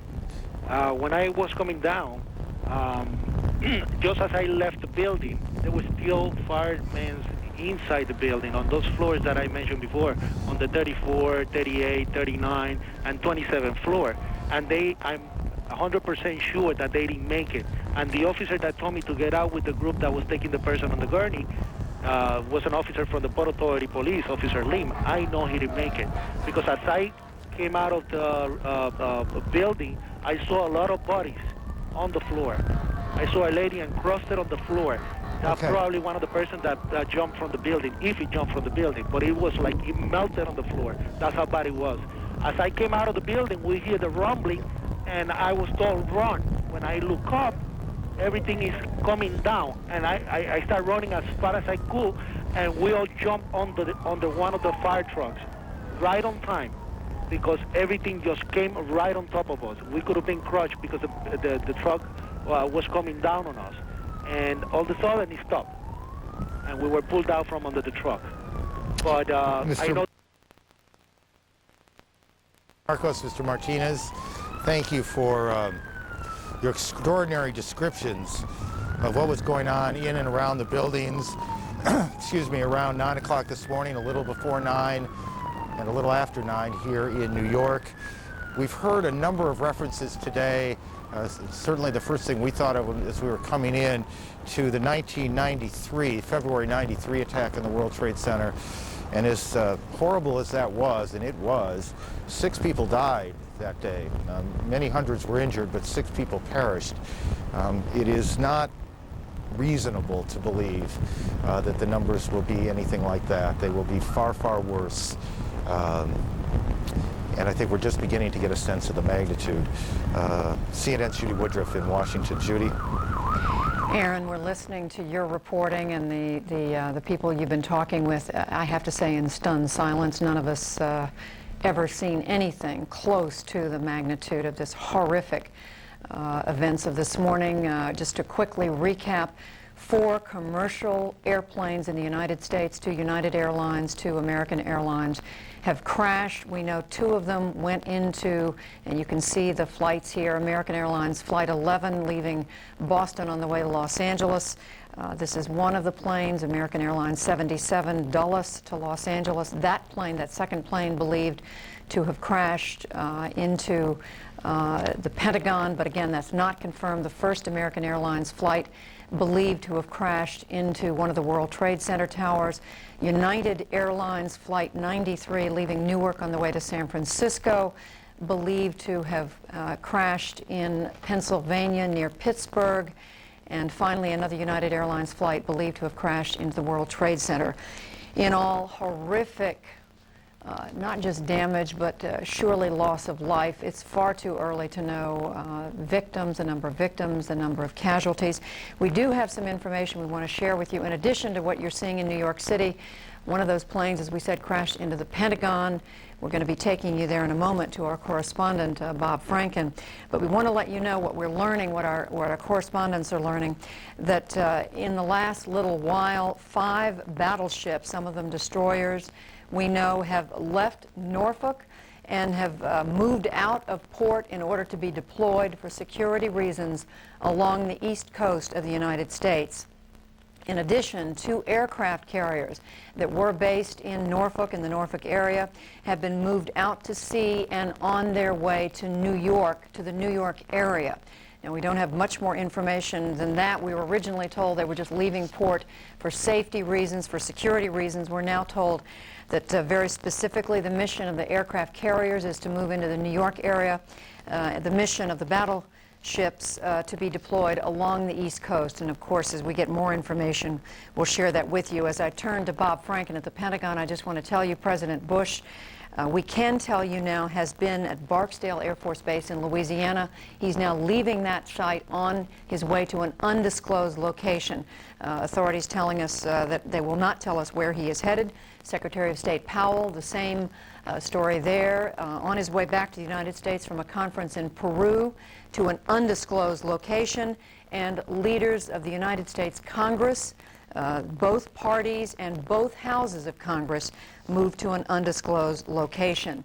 Now to our correspondent at the Pentagon, Bob Franken, who is, I believe, at a safe distance there from what's been going on. Bob, please bring us up to date. Well, we're on the east side of the Pentagon, as you can see, Judy, and you can see over my shoulder that smoke continues to billow, smoke that is sometimes thick, sometimes a little dissipated, but we're talking about 4.5 hours after a plane, it is described as probably being a jumbo jet-sized plane, crashed into the Pentagon about 9:20 this morning. We now want to show you what it looks like on the west side. This is video that was shot by Vito Maggiola, who is an assignment editor and producer for CNN, who was able to get video. You can see that firefighters there are fighting in an area, rings 4, 5, and 6, on the west side of the Pentagon. Vito says that it was an area, in his estimation, that was about 30 yards wide and about 10 yards deep into the building. The firefighting was hampered, he says, because inside the building, sprinklers, standpipes, other forms of hydrants were damaged. There's an estimate that several hundred firefighters and emergency workers are there at the Pentagon. We're also told, of course, that there have been evacuation efforts throughout the day. We can see those. We do not have an estimate on the number of casualties. I can tell you that from our vantage point, we have seen a constant parade of casualty units, military casualty units, civilian ambulances, fire engines, and the like going to the Pentagon. There, of course, have been casualties, but as I said, we don't have any sort of estimate about that now. Now, we do also have somebody to talk with us who was an eyewitness to the actual crash. He was watching from Arlington, Virginia, which is a suburb over. His name is Tim Timmerman. Mr. Timmerman, are you with us right now? I sure am. You're a pilot. Tell us what you saw. Well, I was looking out the window. I live on the 16th floor overlooking the Pentagon, and it's a corner apartment, so I have quite a panorama. And being next to National Airport, I hear jets all the time, but this jet engine I heard was way too loud.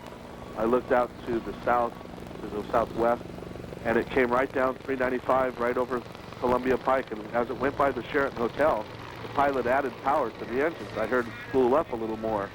And then I lost it behind a building, and then it came out, and I saw it hit right in front of, it didn't appear to crash into the building. Most of the energy was dissipated and hitting the ground. But I saw the nose break up, I saw the wings fly forward, and then the conflagration took, just engulfed everything in flames. It was horrible.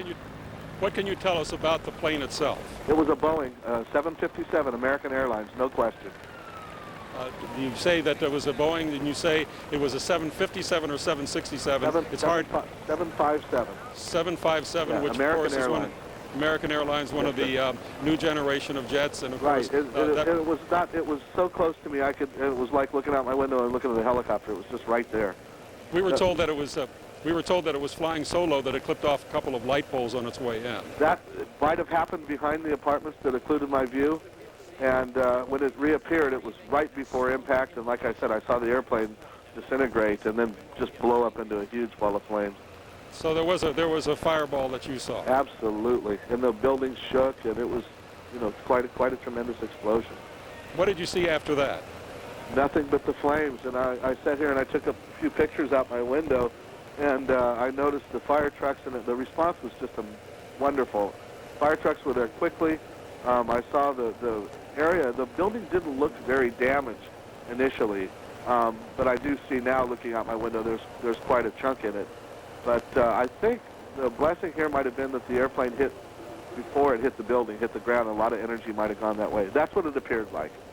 Well, there is, of course, we've heard some discussion about the fact that it could have been worse had it actually gone a little bit higher and gone into what's called the ring, the center of the Pentagon, exactly. which is exactly. This is a 5-sided building. Right. As you know, the rings are A, B, C, D, E. It has just caught the E ring on the outside, and that's why I felt it didn't look as damaged as it could be. It looked like on the helipad, which is on that side.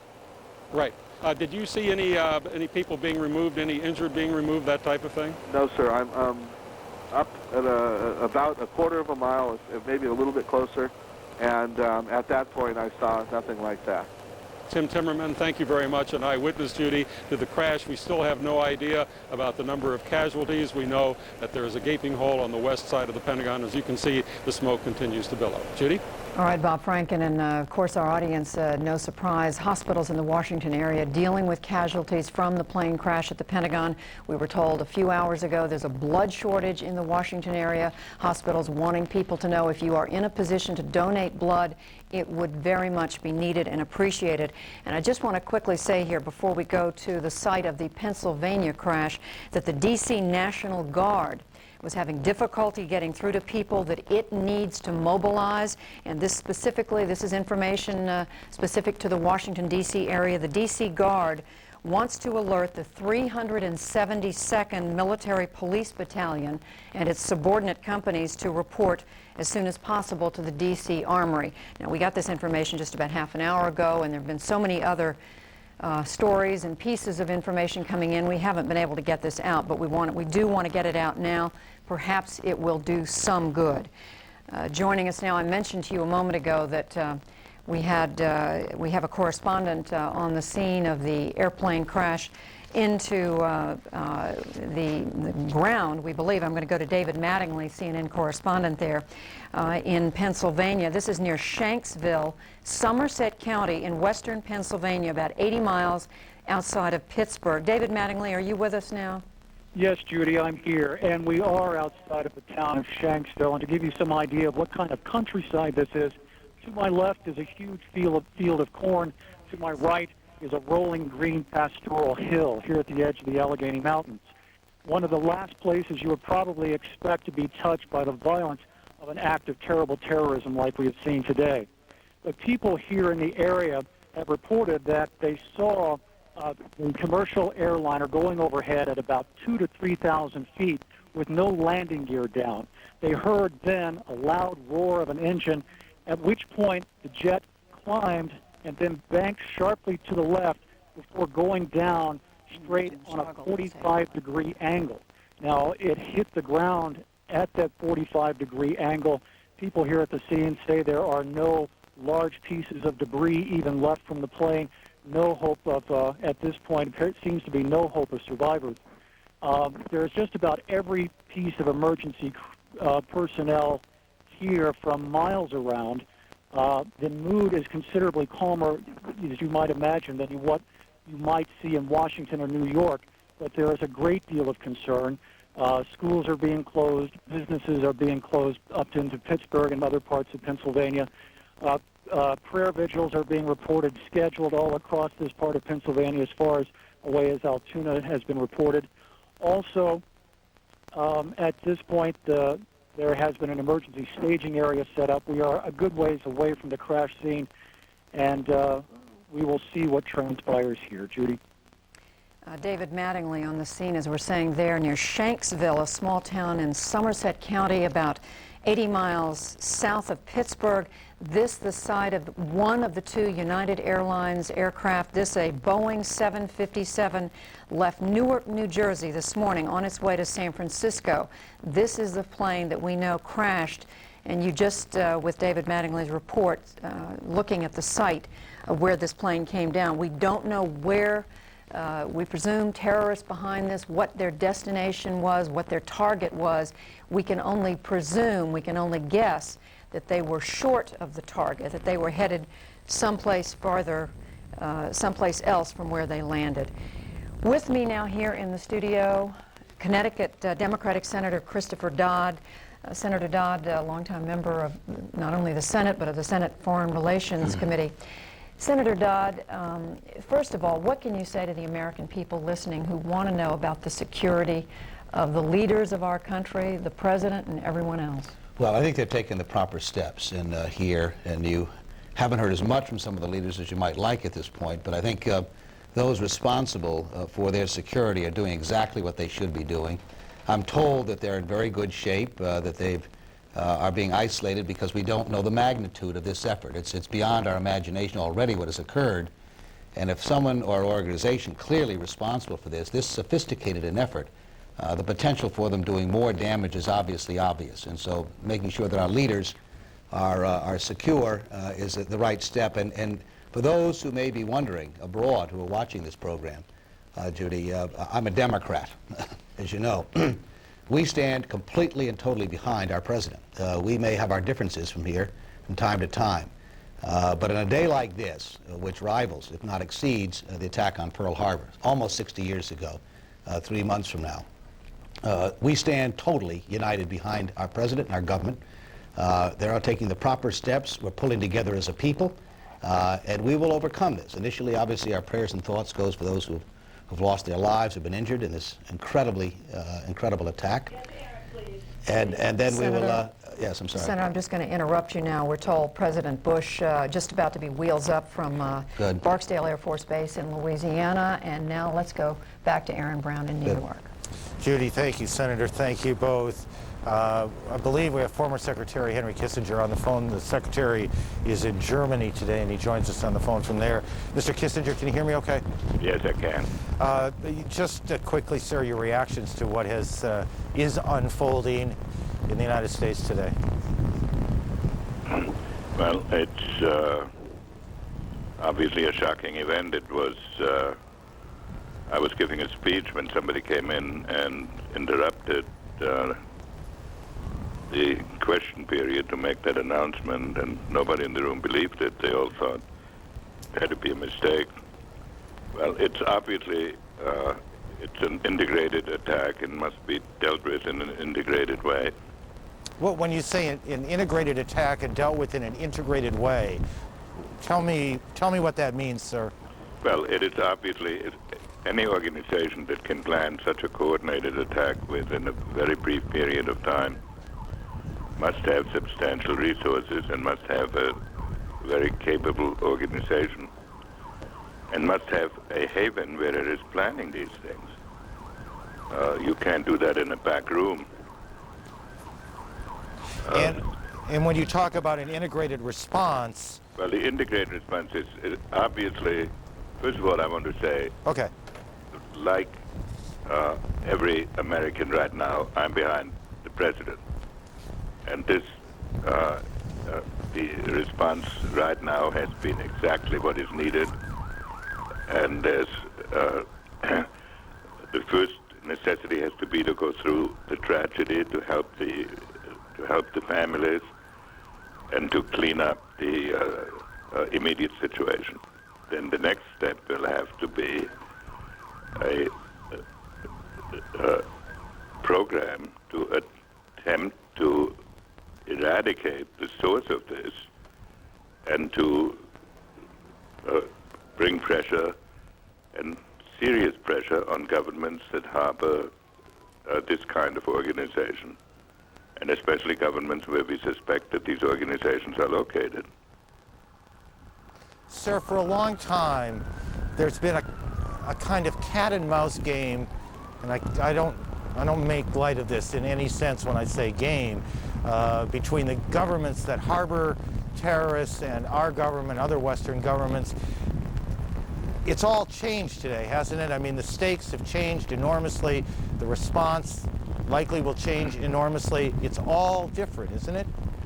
That's correct. When these terrorists dare to attack the territory of the United States, it then becomes a question of the functioning of our society. And we have to protect ourselves, and I'm sure we will. And I think it must now, it's not an isolated attack. It's not just an attack on an embassy, which is bad enough. And it can't be dealt with one retaliatory blow. It cannot be dealt with one retaliatory blow? No. There has to be a systemic attack. I don't know what that means. I understand. And I'm not sitting here with a great plan. I'm saying this is what I would think our government will want to work towards. And would you expect that we, the United States government, will find enormous international support for whatever actions the United States government chooses to take, or will there be those important governments that resist here? Well, First thing is we have to protect ourselves. We would, of course, like to get as much support as we can. And we will be able to judge our friends by the degree of support that we get. But there'll be some governments who say we have to understand the conditions that produce this. There will come a time to deal with its circumstances, but the immediate thing is these organizations have to be put on the run. If they have to spend all their time trying to survive, they have less time for terrorism. And, Mr. Secretary, we heard, and I'm not sure you were able to, but a few moments ago, Chris Dodd, Senator Dodd of Connecticut, compared this to the attack on Pearl Harbor. Can you give me any historical context for what has taken place today, or are we a bit too close to it all to understand it yet? Well, the attack on Pearl Harbor was, I guess, the first attack, well, certainly the first attack from across the seas on the territory of the United States, but it was not yet the mainland. And I agree with Senator Dodd. This is comparable to an attack on Pearl Harbor, and it must have the same response, and the people who did it must have the same end as the people who attacked Pearl Harbor. But it isn't just the people who did it, it's the people who make it possible. These are the governments that harbor those who carry out these attacks. That harbor or encourage them with their propaganda. Mr. Secretary, thank you. Former Secretary of State Henry Kissinger, who joins us from Germany, where he was attending a conference. When he heard the news, he said it was silent, unbelievable. People simply could not believe what they were hearing. I think that's a term, a phrase you will hear a lot over the days and weeks to come. What has happened here in New York and in Washington and in other parts of the country, unbelievable. A national tragedy. Judy? Aaron, it's true. No one is able to grasp the enormity of what we're looking at and what we're dealing with here. Let's go now to the Pentagon, where Rear Admiral Quigley is briefing reporters. I believe we have that picture right now. Your broadcast to phone their families and loved ones immediately to let them know they're okay. And if they are among the injured or the casualties from this, then we will work our way through to identifying them and getting their names out to their loved ones. We will find a way. Where are the injured going? Where are the injured being taken to? A variety of area hospitals. How big was the penetration of the plane itself, Admiral? How many rings at the building? I don't know. How wide would you say that gash is? 100 feet, the one we're looking at? I haven't been over there to see it up close. I don't know. I think that's all for now, ladies and gentlemen. We'll try to be back out and give you some more information as we can. Marine Corps only, if you wanted to do that. That's Rear Admiral. Admiral, how many people work? We've been talking, you've been listening to Rear Admiral Quigley, one of the folks who works with reporters in the Public Information Office there at the Pentagon. We basically were just listening to the first few minutes of that briefing, getting the word out to people who have friends, family members who work at the Pentagon, telling them if you have people who may be among the injured, we're going to try to find a way to get you that information to get the word out about which hospital they might be in. Of course, we are dealing with tragedies in untold numbers of families across the eastern, primarily the east coast of the United States, but no doubt these people who work at the Pentagon are from everywhere. People who were on these airplanes are from commercial jets from everywhere in the United States. Aaron, back to you. It is the enormity that's a little bit hard to get our arms around right now. Still, some considerable number of hours since the first attack on the World Trade Center here in New York. And I want to show some pictures of the scene from the ground, but first let me just, a piece of information. United Airlines has now canceled all flights, grounded all flights until 6 o'clock tomorrow morning. This is the scene that started to play out. This would be a little after 9 when the first of the trade centers collapsed after they were hit. People gathering, watching. You can see this, the denseness of the smoke.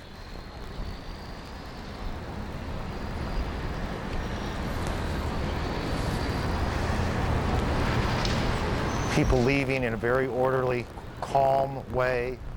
have been the reports all morning and afternoon long.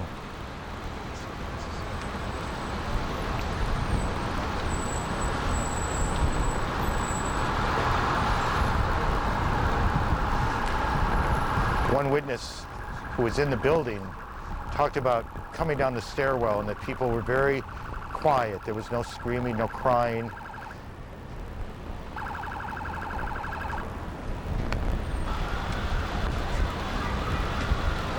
People shielding themselves against the smoke.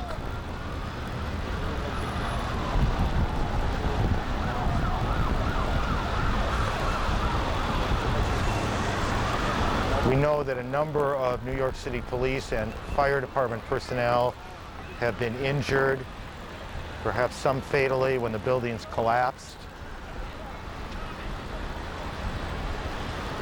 We know that hospitals here in New York are in desperate need of blood.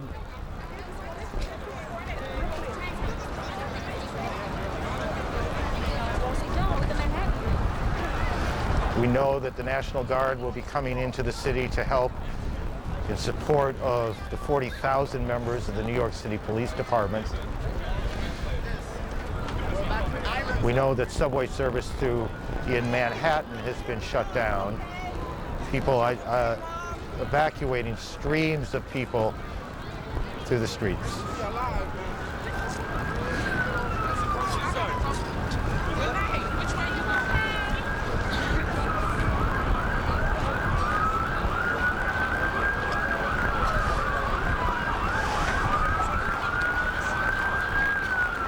There are 50,000 people who go to work just in the Trade Center buildings, the two towers.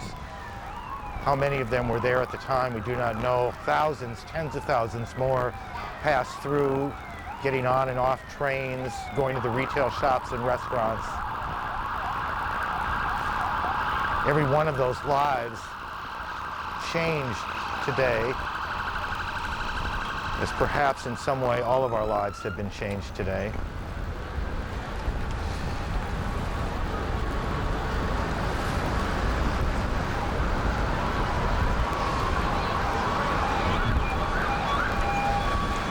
It all began at 8:45 this morning, and behind us now, the smoke continues to pour out of the area where the Trade Center towers were. They are no more. They collapsed in the hour after the attack, but the smoke continues to pour through that area behind us, about 30 blocks away, in one of those scenes that none of us will ever forget.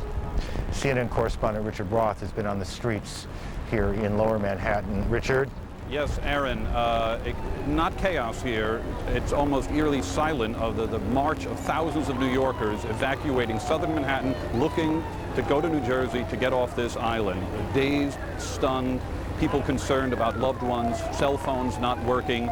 New Yorkers are used to coping with a lot of things here. There have been some bombings and hurricanes and calamities, but really nothing like this before. And of course, behind me are the clouds of where the World Trade Center stood, two towers built in 1970. A short time ago, a Port Authority police official, the Port Authority is the state unit that runs, in effect, the World Trade Center, those buildings that formerly existed, and one of the police officials there, William Hall, said there is no search going on right now. He said until the fires go out, until it is safe for his people and other rescue workers to go in, they are not moving in there. He said on an average day, the two World Trade Center towers get 10,000 people each with 5,000 visitors.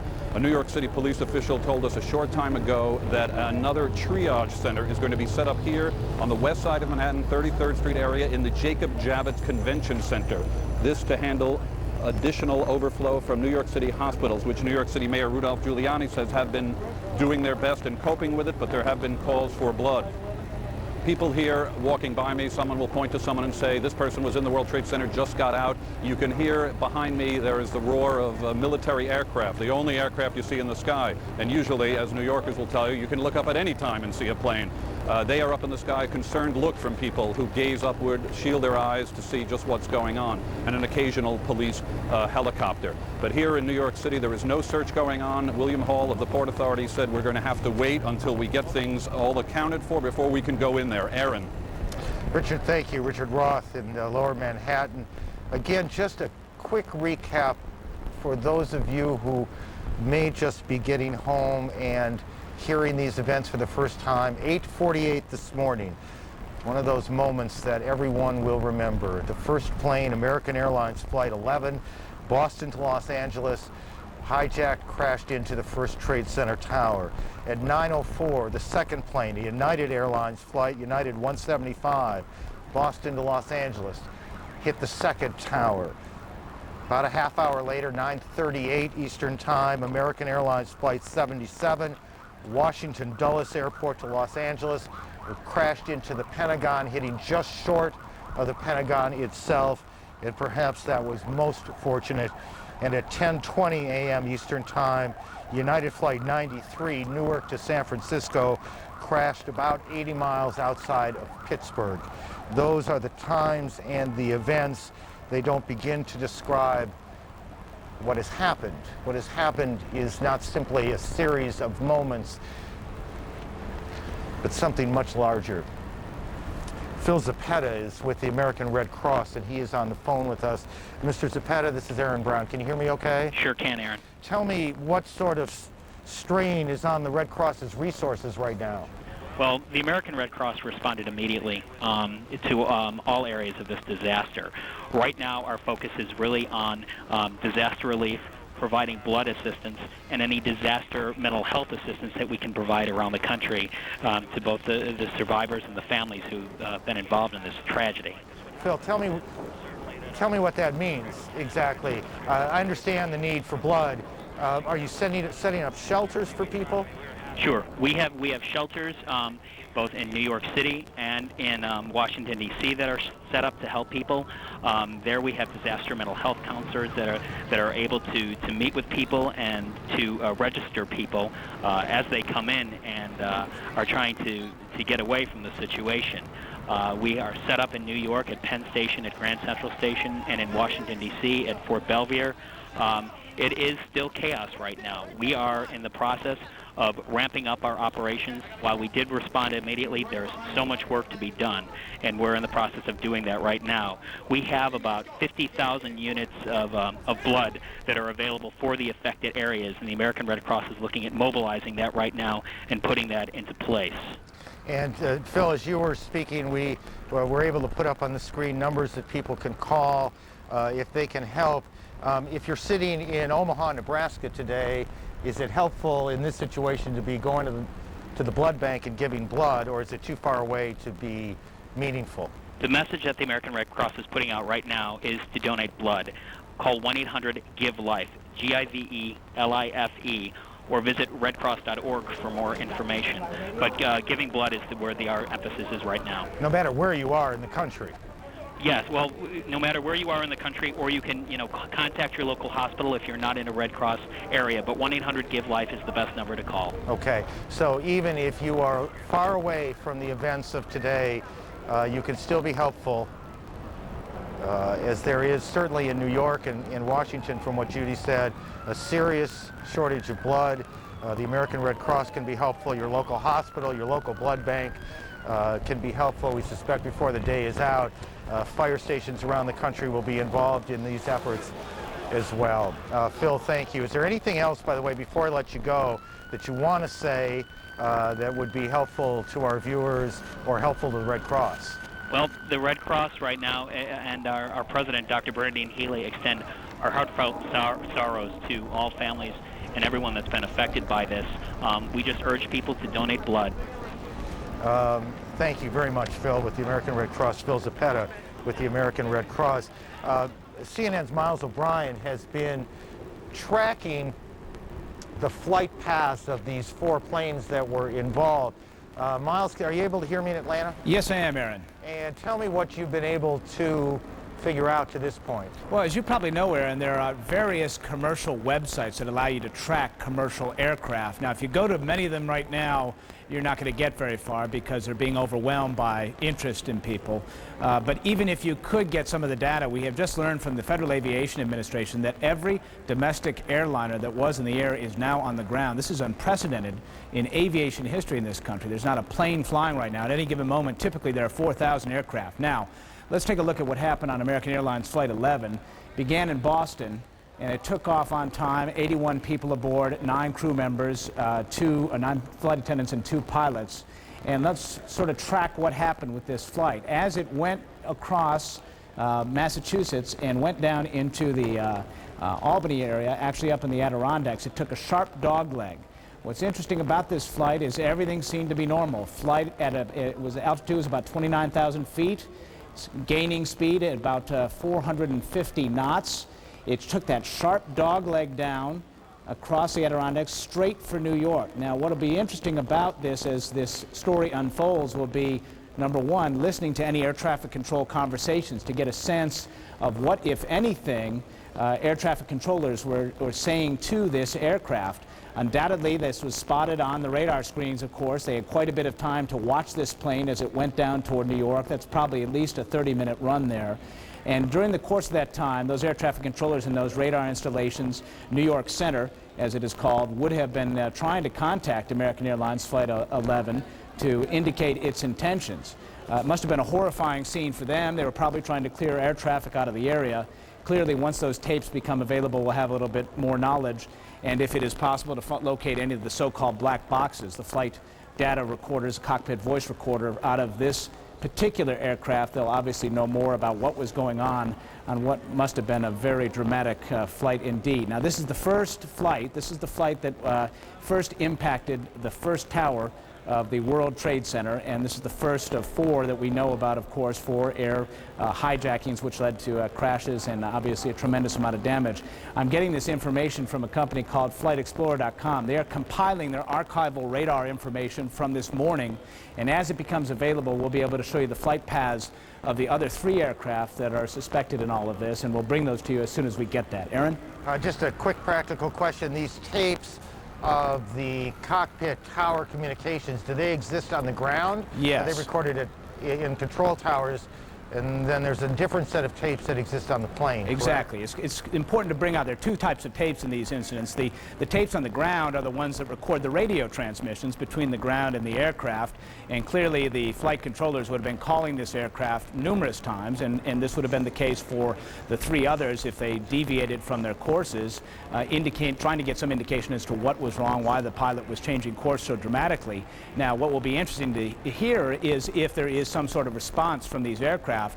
This will give us some clue as to who might have been in control of the plane at the time, or if there might have been some sort of struggle aboard, or if there was just a lack of a struggle. There's a lot of mystery here, obviously. Now, ultimately, as they go through the wreckage in these cases, it's possible that investigators, and there's a good chance because they have emergency locating devices on them, they'll find these so-called black boxes, and on those black boxes there might be much more information which might give authorities some clues as to who might be responsible. Several different kinds of information. There's technical information in these black boxes, what the airplane was doing in a sense, but there's also communications between the cabin crew that exist on those tapes, what pilot was saying to co-pilot. We might be able to hear, if these tapes are ever located, what the people who took control of these planes, and that's clearly what happened. Seems clear that that's what happened.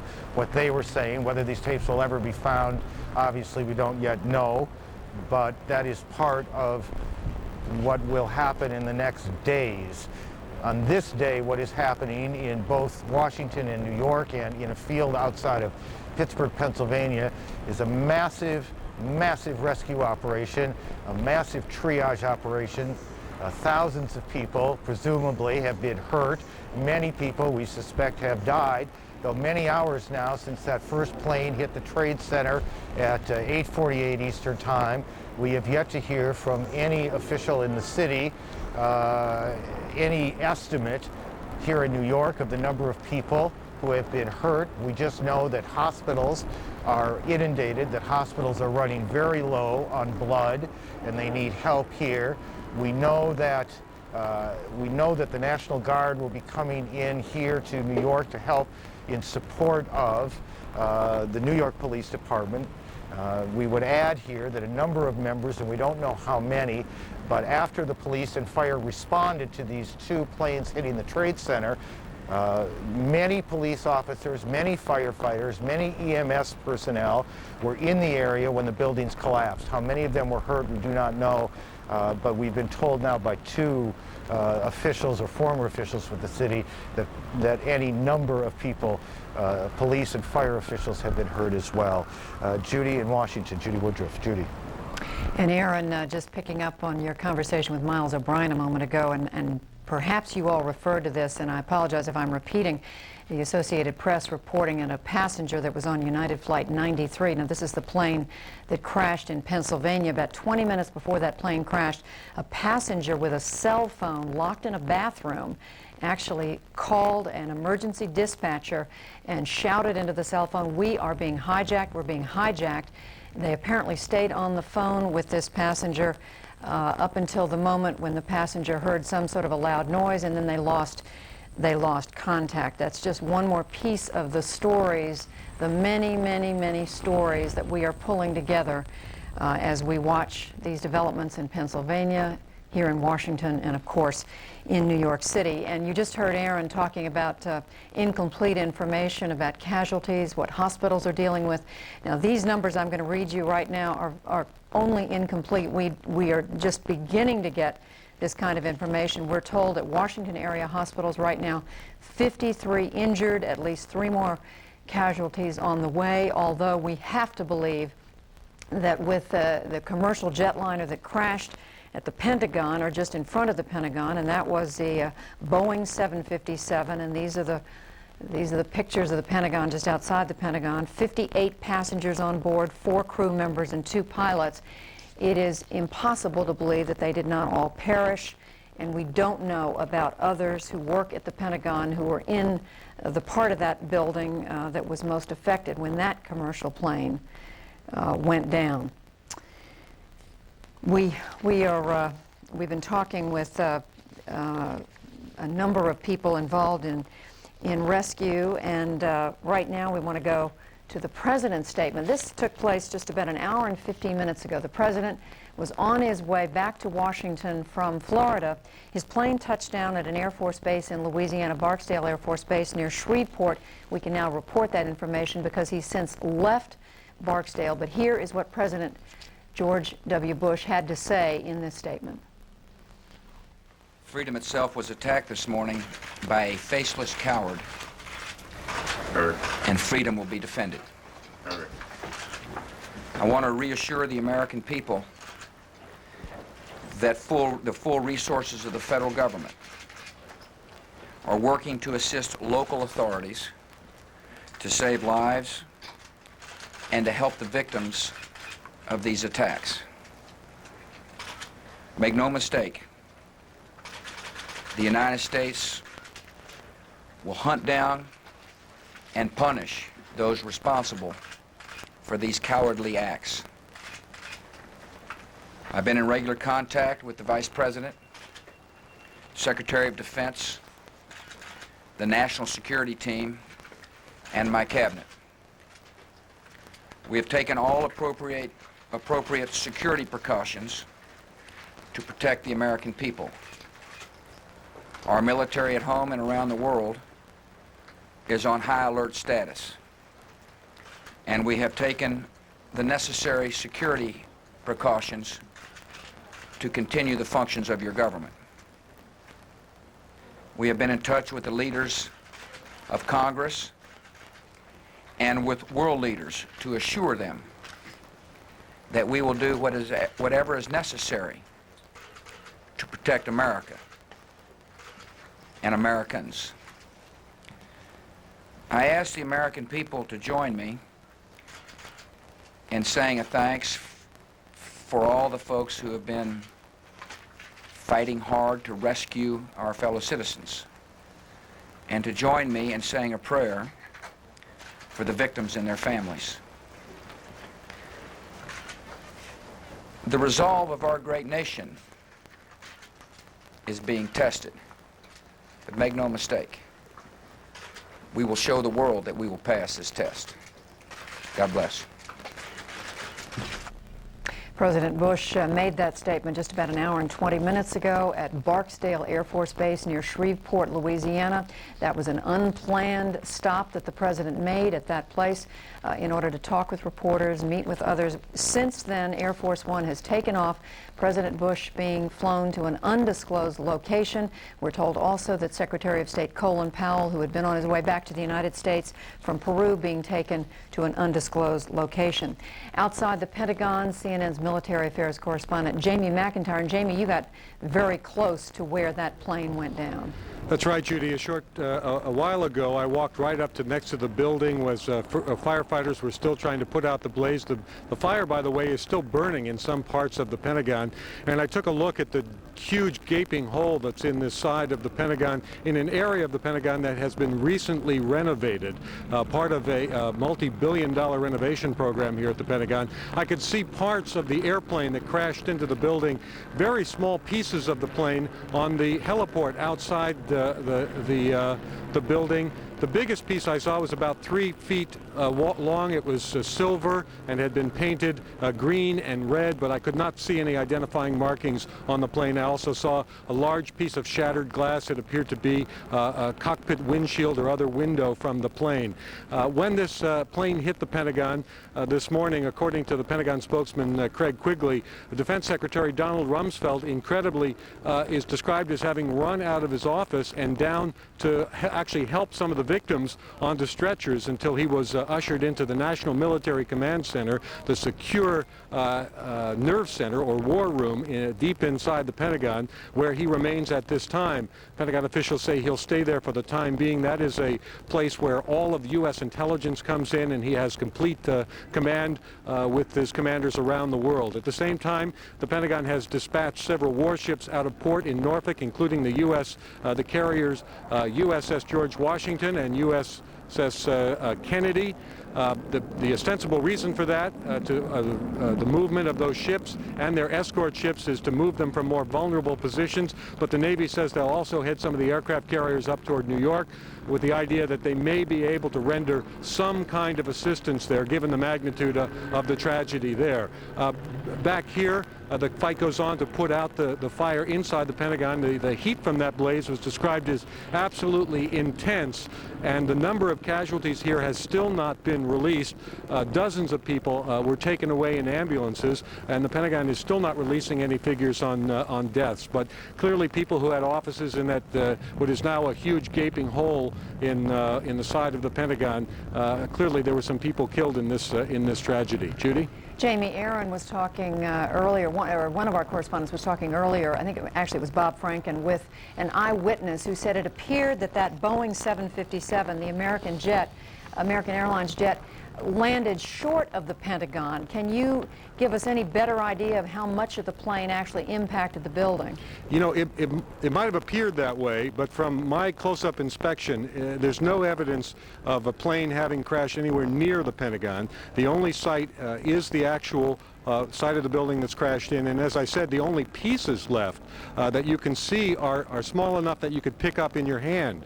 There are no large tail sections, wing sections, a fuselage, nothing like that anywhere around, which would indicate that the entire plane crashed into the side of the Pentagon and then caused the side to collapse. Now, even though if you look at the pictures of the Pentagon, you see that the floors have all collapsed, that didn't happen immediately. It wasn't until almost about 45 minutes later that the structure was weakened enough that all of the floors collapsed. And Jamie, this happened, we're now able to reconstruct about 9:38 this morning. At that time, Jamie, what are we talking about? Dozens, hundreds of people at work in the building? There are 24,000 people who work in this building, and most of them are at work at that hour of the morning. They were all evacuated from the building. In my office, which is sort of halfway between where this took place and the other side of the building, which is where the Defense Secretary's office is, eventually even the corridor I was in began to fill up with smoke just as I began to leave the building. But this was the prime time for an attack. However, it's not the prime location. Every time we've thought about what might happen if the Pentagon were subject of attack, we always assumed that the attack would come on the other side, the river entrance where the brass are. But this attack came on the side facing Arlington Cemetery. All right, Jamie McIntyre, military affairs correspondent, and just to underline what we're seeing at the Pentagon, nothing on the scale of the devastation in New York City, where you have 2 entire towers of the World Trade Center collapsing, but still this has to be supposedly the most secure of secure buildings in Washington, D.C., and an commercial airplane flew right into it. So we are just, again, trying to get our minds around the magnitude of what these people have gotten away with.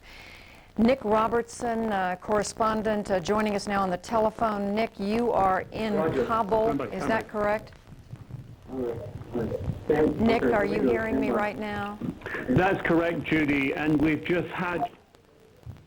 Yes, Judy, I hear you fine. We are hearing from Mullah Omar in the spiritual capital of Afghanistan, about 300 miles south of here. Mullah Omar is the spiritual leader of the Taliban here, and he's recently issued a short statement.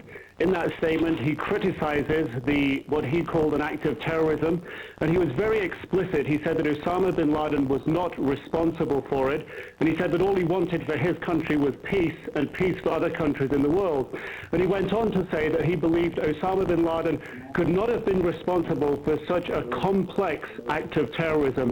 And he also said that if Afghanistan is a poor country, and therefore he believed there was no way that Afghanistan could be involved in such a complicated act of terrorism. Judy? Nick, help us understand, who is Mullah Omar, the gentleman you're quoting?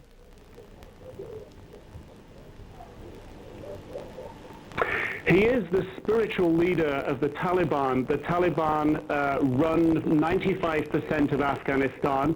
They control the capital, Kabul. They control most of Afghanistan, the south of Afghanistan. Mullah Omar lives in the south of Afghanistan in the spiritual capital, which is the ethnic area that he comes from, the Pashtun area around Kandahar.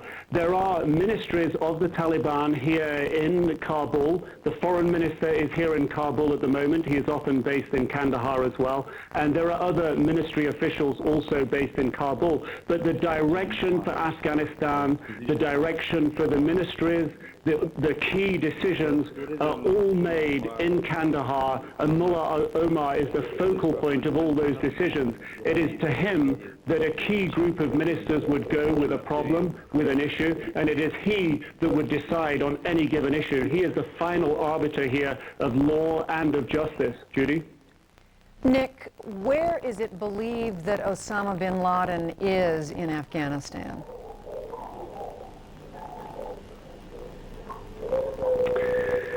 That is a very difficult question to answer. Osama bin Laden, his location is kept extremely secret. As foreign media traveling around Afghanistan, one is often watched and an eye is kept on us by various ministries to ensure that we don't go searching around the country. Our movements around the country are generally restricted to main cities that are agreed in advance by the authorities.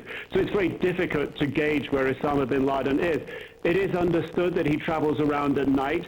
It's understood that he has operated out of various training camps that were built to help train Mujahideen fighters to fight the Soviet occupation in the 1980s. Those are based, some of them towards the border with Pakistan in an area called Host. Those were the training camps that were hit in the 1998 cruise missile attack on Afghanistan. It's also rumored that Osama bin Laden spends some time close to Kandahar, close to the spiritual leader of the Taliban, Mullah Omar. But to exactly put a fix on his location is a very, very difficult thing to do. He works by extreme secrecy. The very few journalists that have been able to meet with him over the last few years are always held at a location and taken blindfold to another location where they can interview him. So people generally, when they meet him, they don't know exactly where they are. They wait there, he arrives, he departs, then they're free to leave. He lives by extreme secrecy here. All right, CNN's Nick Robertson joining us, as you could see, from Kabul, Afghanistan, the country run by the religious group, the Taliban, the group that has been suspected, believed for some time of harboring Osama bin Laden. Thank you very much, Nick. And again, we apologize for the delay in the audio there. It is because Nick is on this video phone, which is a new device that we're using, and there is always a delay. It tends to be a delay in audio. I want to bring in now our national security correspondent, David Ensor. You're looking at pictures as I do this from New York City in the moments following the worst of today's attacks on the World Trade Center in New York City, Lower Manhattan, where you can see people running in sheer terror away from either one of the two airplane crashes into the top of the World Trade Center, both towers of which collapsed later on, to the utter horror of people watching both live and on television across the United States and around the world, for that matter. New York City, the subject of the worst terrorism ever to strike the United States. So while we certainly mourn the loss here in Washington at the Pentagon, the airplane that crashed into the Pentagon, the other airplane that crashed near Pittsburgh, both of them commercial airliners with civilians on board, the loss of life in New York City is utterly unbelievable. And just picking up, as we look at these pictures, picking up on what Nick Robertson was saying from Afghanistan, even as the leaders of the Taliban deny any role in this, an Arab journalist based in London is quoted today to the Associated Press as saying that followers of Osama bin Laden warned 3 weeks ago they were going to carry out this sort of an attack. New York City Mayor Rudolph Giuliani joining us once again. Mayor Giuliani. The tragedy that we're all undergoing right now is something that we've had nightmares about, but probably thought wouldn't happen. My heart goes out to all of the innocent victims of this horrible and vicious act of terrorism, acts of terrorism. And our focus now has to be on saving as many lives as possible. We have hundreds of police officers and firefighters who are engaging in rescue efforts in Lower Manhattan. I want to thank Governor Pataki for the incredible cooperation and coordination, and including deploying the National Guard that will be available to relieve our police officers and firefighters and emergency workers in the next couple of hours. The governor and I just spoke to the President of the United States. The coordination with the federal government from the time of the first attack has been excellent, including closing off the airspace around Manhattan and doing everything that can possibly be done in the face of this barbaric act to make the city secure. And we will strive now very hard to save as many people as possible and to send a message that the city of New York and the United States of America is much stronger than any group of barbaric terrorists, that our democracy, that our rule of law, that our strength and our willingness to defend ourselves will ultimately prevail. And I'd ask the people of New York City to do everything that they can to cooperate, not to be frightened, to go about their lives as normal. Everything is safe right now in the city, and the people who are doing the relief effort need all the help they can get. And then, Governor, thank you very much for your assistance and your help and your support. Thank you. Thank you, Mayor, for your leadership through this crisis. This is a vicious attack upon New York. It's an attack upon America. It's an attack upon the whole concept of freedom and our way of life. And we cannot let these attacks succeed. First step has to be to make sure we do everything in our power to protect the people and to save the lives of those whose lives are still at risk, and to help those who have been injured. And I want to commend the mayor, and I want to thank my colleagues from Connecticut, New Jersey, Pennsylvania, and the federal government have all offered and made ready support to help us deal with this ongoing crisis. The people of New York are not only the freest and most diverse people in the world, we're also, I believe, the most capable of rising to meet the challenges of this type of attack. And right now we want New Yorkers to remain calm, to go about their business, to appreciate the fact that everything to provide for their safety is being done, to appreciate that everything that can be done to provide for the health and the needs of the people who are still at risk is being done, and that we will continue to work to make sure that we get through this as strongly and quickly as possible. I want to thank the federal administration. Secretary Thompson has been on the phone with me a number of times, as well as the President, for what they are offering and prepared to do. And we're just confident that, while this is a horrible attack, and one that is despicable and really unthinkable in its magnitude, we will get through this, and we will continue to have a great and free country, state, and society. Do we know the number of casualties at this point, sir? I don't think we really want to speculate about that. The number of casualties will be more than any of us can bear ultimately, and I don't think we want to speculate on the number of casualties. The effort now has to be to save as many people as possible. And I don't think we will know the answer to that until sometime tomorrow or the next day. Were there large numbers of firefighters? There are a large number of firefighters and police officers who are in harm's way, and we don't know how many we've lost. But there's no doubt we've lost some firefighters and police officers. Do you know anything about the cause of the explosions that brought the two buildings down yet? Was it caused by the planes or by something else? We believe that it was caused by the after effects of the planes hitting the buildings. We don't know of an additional explosion.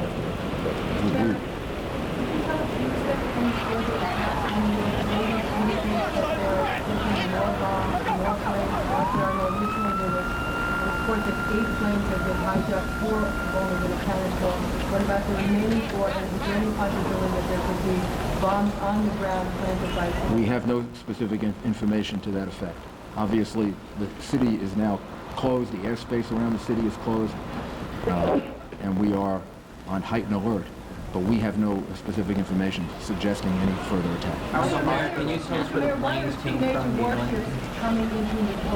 I think to give the people of New York confidence, to show that the federal government is standing with us, and to just to make certain that nothing further happens. This has been a very, very difficult and traumatic day for people of the United States and the people of the city.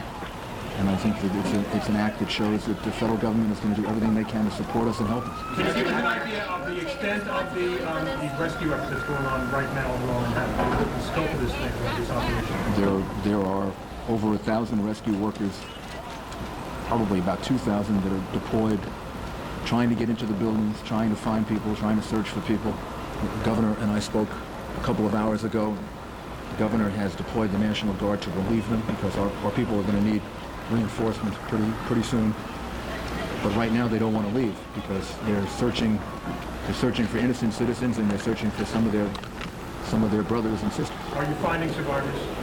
Yes, we have some numbers that we can give you. We have 1,500 people at Liberty State Park who were evacuated, described as walking wounded. They were evacuated by ferry and other means. There are about 600 as of about 15 minutes ago in local hospitals that we account for. 600 people that are being treated in local hospitals. And there are 150 in particular that were critical, that were moved by EMS. New York City has 170 hospitals. So we have a lot of hospitals, and we're utilizing all of them. Probably the one that was the hardest hit was St. Vincent's Hospital. And I would like to just single them out and commend them, because as I was rushing down there, after the first plane hit, before the second, they were already deploying people on the street. I could see the doctors and nurses outside getting ready to receive people. And that was before the second plane actually hit the World Trade Center. What was your experience down there? Also blood donations. We have several sites for blood donations. 153 East 53rd Street, 66th in Amsterdam, which is the Red Cross, and 310 East 67th Street. If people want to do something and they can donate blood, that's going to help not just today but tomorrow and the next day. this relief effort is going to take some time. Mr. Mayor, you were one of the first people down there. Can you describe the scene in your own words, what you saw down there? I don't know that I'm really able to describe it. It was the most horrific scene I've ever seen in my whole life. We saw the World Trade Center in flames, a big gaping hole all the way on the top of it. We could see people jumping from the top of the building. And then we went into Barclay Street, 75 Barclay Street, I think it was, and we were there when the building collapsed. And it collapsed in part on 75 Barclay Street. So we were trapped in the building for maybe 10 or 15 minutes, trying to get out different exits. And we finally went through a basement and came out 100 Park Place. Did you ever fear for your own safety, sir? Sure, yeah. What went through your mind? I don't think anything went through my mind other than making sure that we all remained calm and found an exit and just tried to figure out the most intelligent thing to do. Probably the same thing that went through the minds of 10,000 other New Yorkers who I could see on the streets, and I really have to commend them. If you really want to know what New Yorkers are all about, you just watch the way in which they handle themselves. They didn't panic. They moved deliberately. They moved swiftly. But they didn't hurt each other. They helped each other. I mean, these are just the most wonderful people in the world. Do we know anything about the composition of that dust that blankets Sloan Manhattan? Is there any asbestos or any hazardous material in that dust? I don't know. I don't know the answer to Mr. that. Mayor, I heard reports of gas explosions related to this when you were at that. There was a gas leak or possible. We don't believe that. We don't believe that's the case. No. Mr. Mayor, can you tell us anything about where the planes come from, where the aircraft came from? Bill Diamond reminds me that we've turned off the gas in the city buildings, just to be certain. Can you tell us as a anything precaution? about where these aircraft came from? There was a report that may have been hijacked in Boston. I think we should leave. I think we should leave that up to the federal government to. Yes, we do have some information, but I think we should leave that up to the federal government to release that information. Our focus is on the relief efforts. And Governor, do you think there should be any retaliation on the part of the United States for what happened here in this country, both in New York, Washington, and other places? First step right now, Marcia, is to make sure we do everything to help those people who need our support, and whether they're injured or still trapped in buildings. The second thing is to make sure at the same time we're providing the maximum security against possible additional incidents. But clearly, this is an attack upon America. It's an attack upon our freedom and our way of life, and we must retaliate and go after those who perpetuated this heinous crime against the people of America. Mayor, this is Cheryl, Pearl Harbor. Do you consider this to be an act of war? This has been compared. I'll do both. This has been compared to Pearl Harbor. Do you consider this? This is a vicious, unprovoked, horrible attack on innocent men, women, and children. It's one of the most heinous acts, certainly in world history. And as the governor said, and I said to the president, we fully and completely support him in any action that he has to take in order to make an example out of the people who are responsible for this. Is it an act of war in your mind? I don't know that I want to use those words. I think the president is the one that has to respond, and I think what he has to know is that all of us in New York support him, and support him completely in the efforts that he's going to have to make over the next couple of days, week, and to make a point that people can't do this. You can't attack innocent men, women, and children. And ultimately, I'm totally confident that American democracy and American rule of law will prevail. And the people of New York are going to help to demonstrate that over the next couple of days. Anybody take responsibility for this? Any group take responsibility at this time? And what is the city doing to safeguard the citizens now that something like this happens? Well, first of all, I don't know of anyone that's taken responsibility for it at this time. And secondly, the New York City Police Department is fully deployed, not just in the rescue effort, but all throughout the city of New York, offering as much protection and as much security as we're capable of for the citizens of the city. And at this point, I believe that the people in New York City can demonstrate our resolve and our support for all of the people that were viciously attacked today by going about their lives and showing everyone that vicious, cowardly terrorists can't stop us from being a free country and a place that functions. And we'll do everything we can to make that point. Jennifer Steiner, please. Just a housekeeping. Can you please tell us what's going to happen to the New York primary? This morning, I issued an order suspending the primary across the state. There will be no primary today, and we'll reschedule it once we get through this. Jennifer, please. Walk us through the municipal services right now what's going on with the subway from the schools, sports? The subway, the schools, the chancellor, I commend the chancellor. He was on the phone a number of times with us. He coordinated very, very carefully what would happen. He thought it out, and he came up with a very good plan, which was essentially to keep the schools open, to keep the children in school, so we didn't have a large number of children in the different boroughs that would be released from school. They're being released, I shouldn't say as normal, but basically on the normal schedule. If parents aren't there to pick up the young children, then the children will be taken to a center, and the parents will be notified to come and pick them up. The children who have Metro cards, who normally travel on the subway, will be able to do that. The subways are functioning in 4 of the 5 boroughs, and can we get an update, Joe, on how the subway's doing in Manhattan? All the lettered lines are working. And in Manhattan? In Manhattan lines, all the lettered lines. All the lettered lines are working, including in Manhattan, and throughout the rest of the city, public transportation is normal. So the children should be able to return from school in the normal fashion. And if any children don't have parents to pick them up, then we'll hold them, let the parents know, and then the parents can come and pick them up. Mr. Mayor, you mentioned you were on Barclay Street. What's the radius of damage that's been affected? How many other side streets around the world? I don't think we know yet. The whole area of Lower Manhattan has been very much affected by it. How many police and fire are involved? Like how many all NYPD off-duty officers as they come in, or like All NYPD and FDNY officers are on duty now. And we're going to need all of them, and again, thanks to the governor and the way in which the state reacted, we will have 1,600 National Guard to relieve them over a period of time, so we can get some relief for them. If anybody's looking for someone that may have been in the World Trade Center or in and around that area, what should they do? How can they get information? We're going to give you numbers so that we can try to help coordinate that. Individual businesses have already done that, but we will as soon as we can find some time from the relief efforts, give you a number in which people can call, and then we can direct them to the right place. the National Guard looting or anything like that? Any lawlessness? There have been no reports of lawlessness, no reports of looting. As I said, we saw a lot of people that were part of the escape effort. And they seem to be conducting themselves in a very, very sensible way, a very deliberate way. They seem to be helping each other. So I don't think we have any reports like that at all. So the only National Guard we'll see will be in Lower Manhattan, in the bomb site area. They won't be patrolling the rest of Manhattan. No, the purpose of it is to help with the relief effort. We're going to need the help of the state, surrounding areas with heavy-duty equipment. When will they be arriving? National Guard troops, some have arrived already, and we expect to have up to close to 2,000 between the National Guard and the state police by later this evening. Mayor, bridges and tunnels will have to stay closed.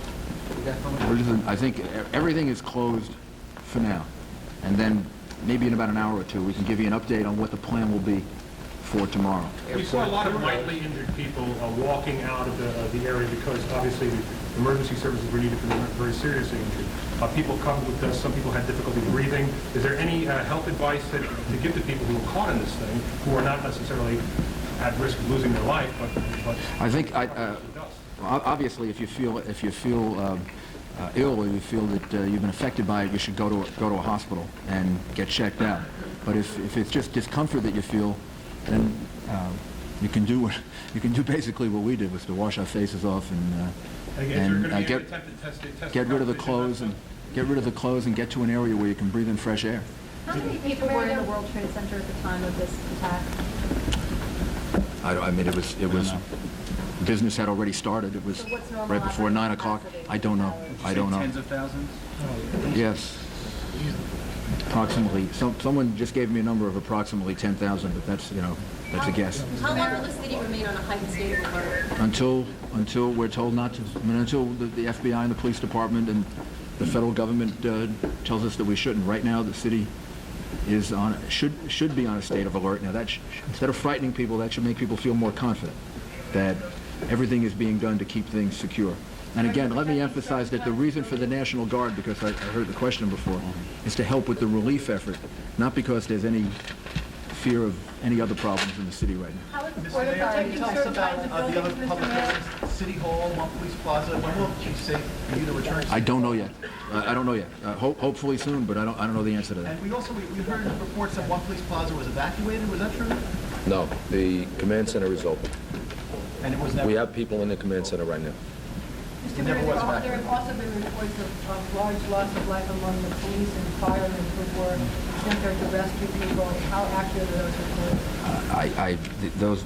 There is no question that we lost police officers and firefighters, and some that I know personally, and all of us here know personally, that we're very worried about. And we're not going to know the answer to that until much later. And maybe we should just close now and give you a briefing later. And I would just ask everyone, I talked to Cardinal Egan before, because he's at St. Vincent's Hospital. Everybody should, in their own way, say a prayer and ask God for help and for assistance, and also ask God to give us the strength to overcome this, because I know we're going to need strength to overcome it. And I want the people of New York to be an example to the rest of the country and the rest of the world that terrorism can't stop us. American democracy is much stronger than vicious, cowardly terrorists, and we're going to overcome this. Thank you, sir. Thank you. Thank you. New York Mayor Rudolph Giuliani and New York Governor George Pataki talking to reporters. The mayor urged New Yorkers to be calm and said they had been, and indeed in every picture we have seen of the area around the Trade Center, people were evacuating in a very calm, deliberate, no panic that we have been able to see from the pictures we have taken and the reporting we have done. The mayor said 1,500 walking wounded, as he described it, taken to Liberty State Park, 600 people in local hospitals, at least 150 people in critical condition. But in fact, the mayor said he would not even venture a guess at what these numbers will become as this day continues to unfold, and tomorrow he acknowledged it'll be several days before we really know how many people have been hurt, how many people have died.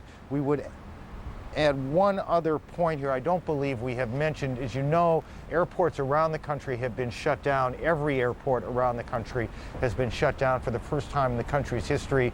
The FAA says now that there will be no commercial air traffic in the United States until at least noon tomorrow.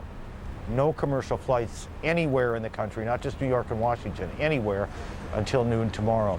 We know that many of you are just now coming home, joining us, and so we want to walk you through what has gone on both here in New York City and in Washington. We go to Atlanta and our colleague Joey Chin. Joey, good afternoon. Aaron, extraordinary coverage there on the rooftops in New York of this extraordinary and horrific series of events that we have been watching throughout this day here on CNN. Acts of terrorism, and it's such an unprecedented scope and scale.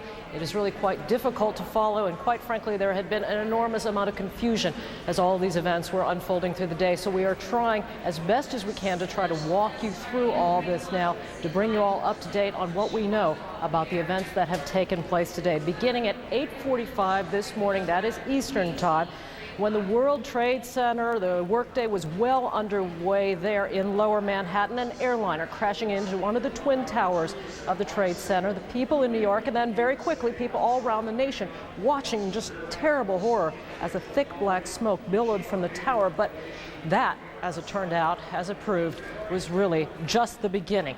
18 minutes later, just 18 minutes later, you see in the highlighted picture there on the right side another very big commercial jumbo jet moving towards the other tower of the World Trade Center, and there you see again the explosion taking place on camera for all to see, quite apparently, quite specifically designed to do that. That was at 9:03 Eastern.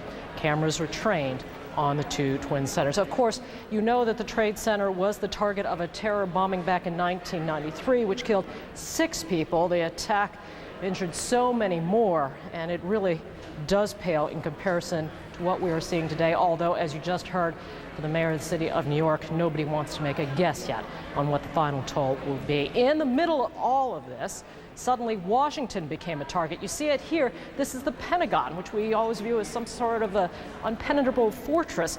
Pentagon, the symbol of the nation's military might, also a command post today. Pentagon racked by the explosion that occurred at 9:45 this morning. Witnesses say that the commercial aircraft crashed into the Army side of the building.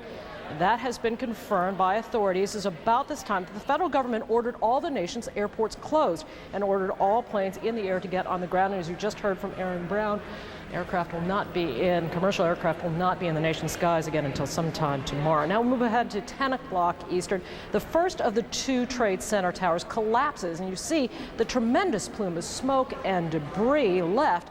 This is an image we cannot forget.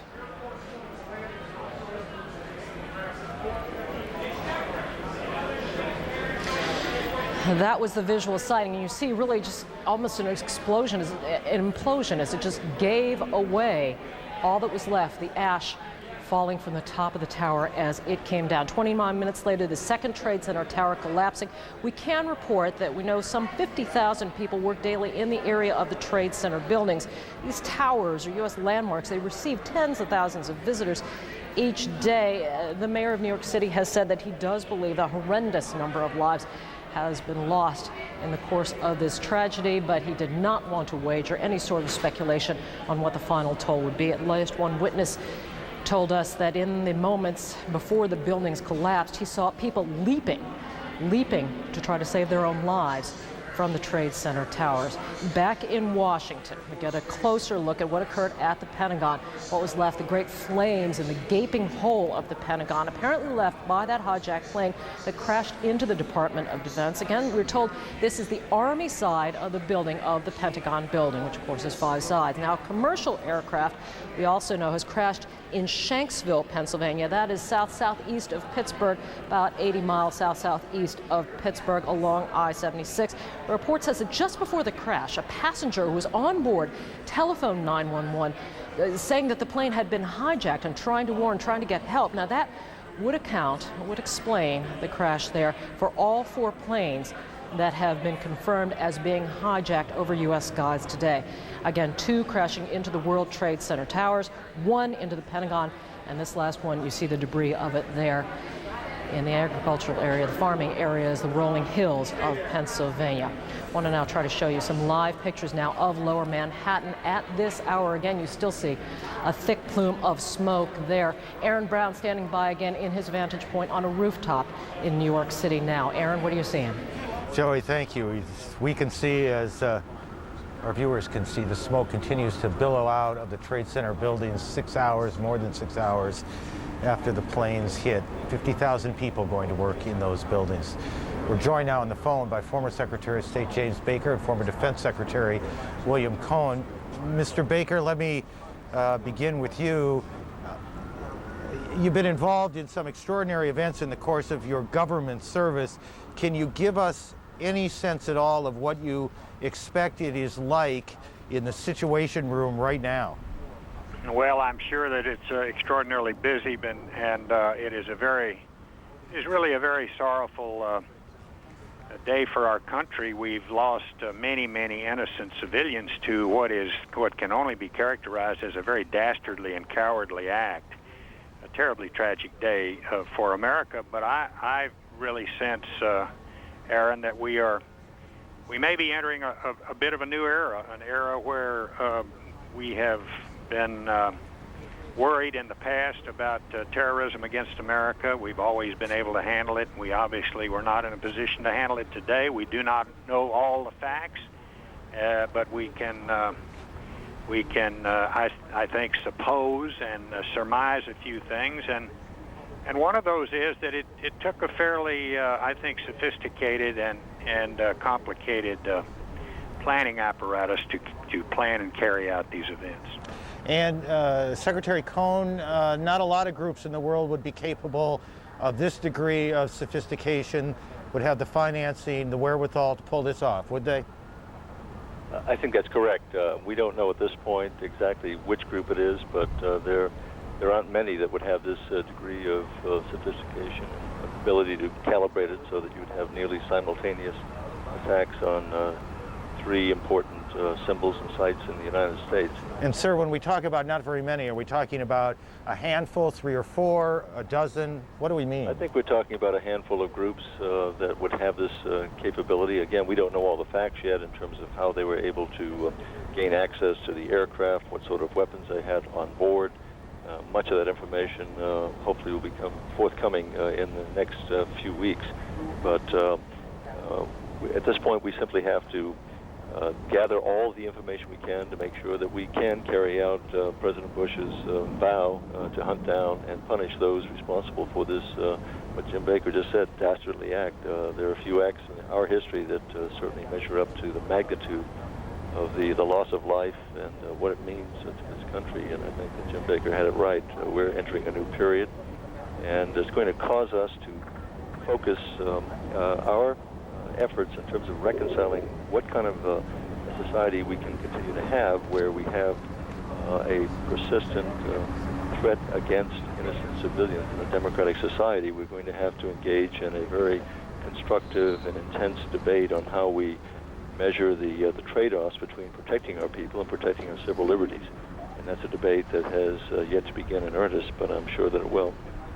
We now know that the president is in Nebraska, that he is in Sarasota, Florida this morning, where he was to give a speech on education to Louisiana. He's now in Nebraska participating in a national security briefing. Former Secretary of State George Shultz is with us as well. Mr. Secretary, I assume that most of the conversation is going from Washington to the president. What are they telling him, would you guess? I don't know what we're telling him, but I know how I feel about this. First of all, there has been an act of war of the worst kind, namely against civilians, designed to disrupt and demoralize civilian life, as well as an act of war against the Pentagon. We know that this was carried out by an organization big enough to do something rather complex and complicated. So we have to know who those people are, and we have to go after them, but we have to do more than that.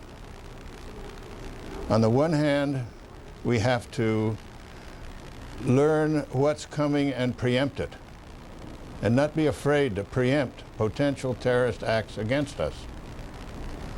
But then we have to look to our own security and give ourselves the kind of reassurance that we deserve, that we're doing the things necessary so we have our children back to our schools, our government officials back in their offices, and these people are not able to stop a resilient, powerful, strong country as we are.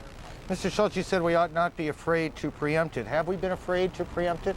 It's hard to preempt. Well, we've done some in the past. It's hard to preempt because you have to know who it is you're going after very clearly and have the right kind of intelligence. But it only underlines the importance of strong intelligence, not only electronic intelligence and photography and so on, but we have to have a very capable human intelligence to know and be able to preempt these sorts of things. Secretary Cohn, you were in office, if memory serves me correctly, when the Cole was attacked. Obviously, this is a much more horrific event. Did the Cole incident flash back in your mind? It flashed back in my mind, but also the bombings in East Africa flashed even more vividly before me, because they were, again, nearly simultaneous explosions directed against innocent civilians. And to follow up on Secretary Shultz just mentioned, we indeed did gather together and vow to have the long arm of justice reach out and track those down who are responsible for it. But we also took preemptive action. That was the basis on our attack in Afghanistan, when we had intelligence that there was to be a gathering. Well, we're obviously having a lot of crosstalk and a technical problem. We'll sort it out and we'll try and get our guests back. We mentioned a moment ago there were 50,000 people who come to work each day at the World Trade Center. There are literally tens of thousands more who come into the city, each of them affected. But the effect of this, we suspect, is much broader than that it'll affect everyone in the country. Former Secretary of State George Shultz says American life been changed I know forever seems a bit farther than I want to go, but American life been changed today? No. American life will pick up. We have to look to our security, obviously, and be careful about it. But we're not going to allow these terrible people to change our way of life. They just aren't going to be able to do it. We defend ourselves adequately. We will find out who they are. We will get rid of them, and we'll learn how to preempt these attacks. But we're not going to change our way of life because of these people. I reject that entirely. And so we respond, and then people get on airplanes again with the same sense of security that they had before. People go to the Trade Center with the same sense of security they had before. I'm afraid it'll be a while before they go to the Trade Center. But as far as the use of commercial aircraft are concerned, yes, I think we'll have our aircraft back in operation. We'll have to have tighten and be very careful as people get on these planes so that we feel secure that we've done everything possible to keep people off who obviously took over a plane. They did it very skillfully. The pilots apparently weren't able to put out any kind of an SOS, and they must have been able to fly the plane. So we're dealing with an organized group. They have to have a safe haven somewhere that allows them to do these things. So let's go after them. Mr. Secretary, thanks for joining us today. Secretary of State, former Secretary of State George Shultz, James Baker, former Secretary of State as well, and Secretary of the Treasury, and William Cohen, former Senator from Maine and Secretary of Defense in the Clinton administration, all joining in and all offering similar messages that what happened today cannot be allowed to change the basic core of American life, and that the United States must hold accountable and responsible not simply those who carried out these actions in New York and in Washington, and perhaps another plane as well, the plane that crashed in Pittsburgh, but also any government that has turned a blind eye to terrorist groups, that has offered them safe haven or support, financial, physical support, whatever, that they must be held accountable as well. James Kallstrom, former FBI here in New York, joins us. He's in Delaware. Mr. Kallstrom, can you hear me? I can hear you fine. What are you hearing? Are you hearing things now? Do you have a network of people who are calling in, or that you're calling, who are telling you what they're finding out? Well, I certainly have a network of friends, and they're busy doing their work, not calling me. The only people calling me right now are the news media. Okay. What's going through your mind? What are the questions beyond the most obvious? Who did this? What is it that you want to know? First off, just the immense tragedy of this event and the desire to save as many people as we can save in this terrible, terrible situation. Second thought is that, you know, since '93, with the bombing of the World Trade Center the first time, people that hate us and hate what we stand for and hate our way of life have demonstrated that over and over again. I don't have to go through all the different events, but we all know what they are. And today, they've brought that terrible hatred to the United States of America, and we as a country, as a nation, need to stand together. I agree totally with George Shultz, who I admire tremendously, that we need to go find out who these people are, and with respect to collateral damage, we need to not let this happen again. And I think this puts about 5 exclamation points on why we in this country need a sophisticated, dedicated, high morale team of intelligence agencies and law enforcement that work together. Not that if it was any better than it was the last 5 years, I'm not saying it wasn't good, but it needs to be the best and continue to be the best. But you're suggesting it has not been good enough.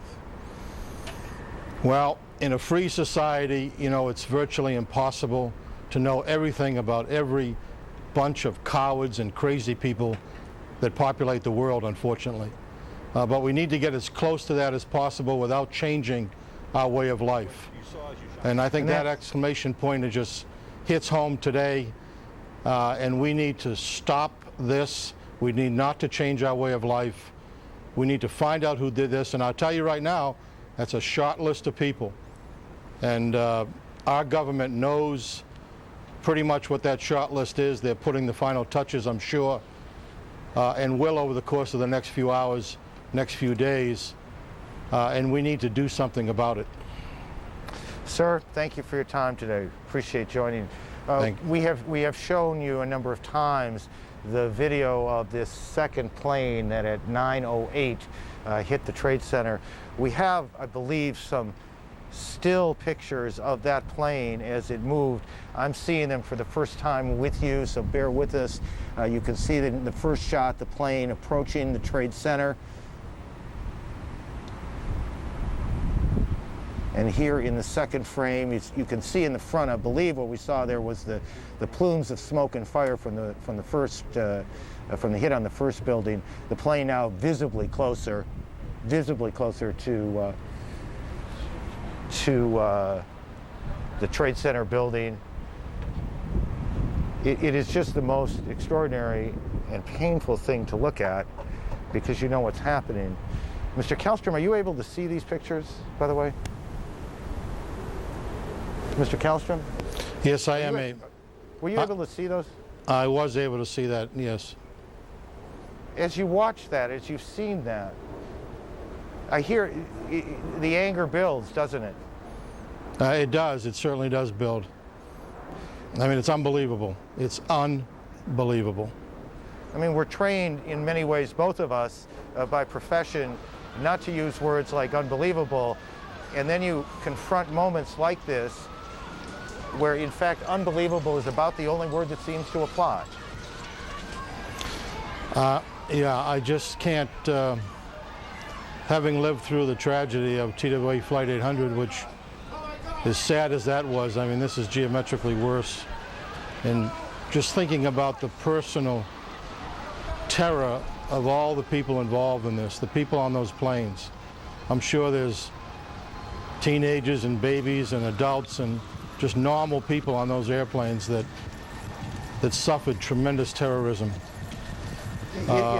Yes, sir, it is hard to imagine what it must have been like on those 4 airplanes, because while the attacks on the buildings themselves happened quite quickly, these people in these airplanes were aware that something horrible was happening for perhaps an hour. The flight from Boston to New York, right around an hour, a little bit less.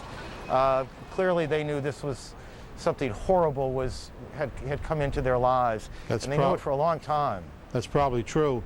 And think about the fact that people obviously took control of the plane and knew something about flying one of these sophisticated fly-by-wire airplanes. I don't know how much they knew. They knew enough, obviously, to crash it into the building. I can't imagine any American pilot crashing an airplane into one of these buildings. Now, sir, even with a gun to their head, they wouldn't do that.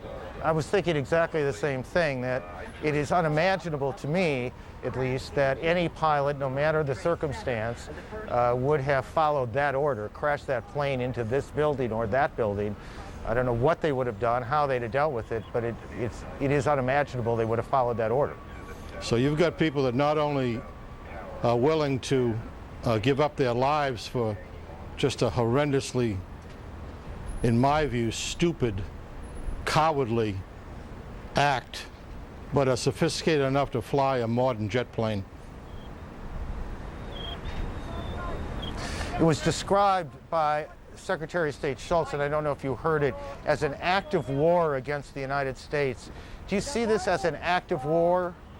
I think it's clearly an act of war. I think it's, in many ways, it's a different time, but it's everything that Pearl Harbor was and more.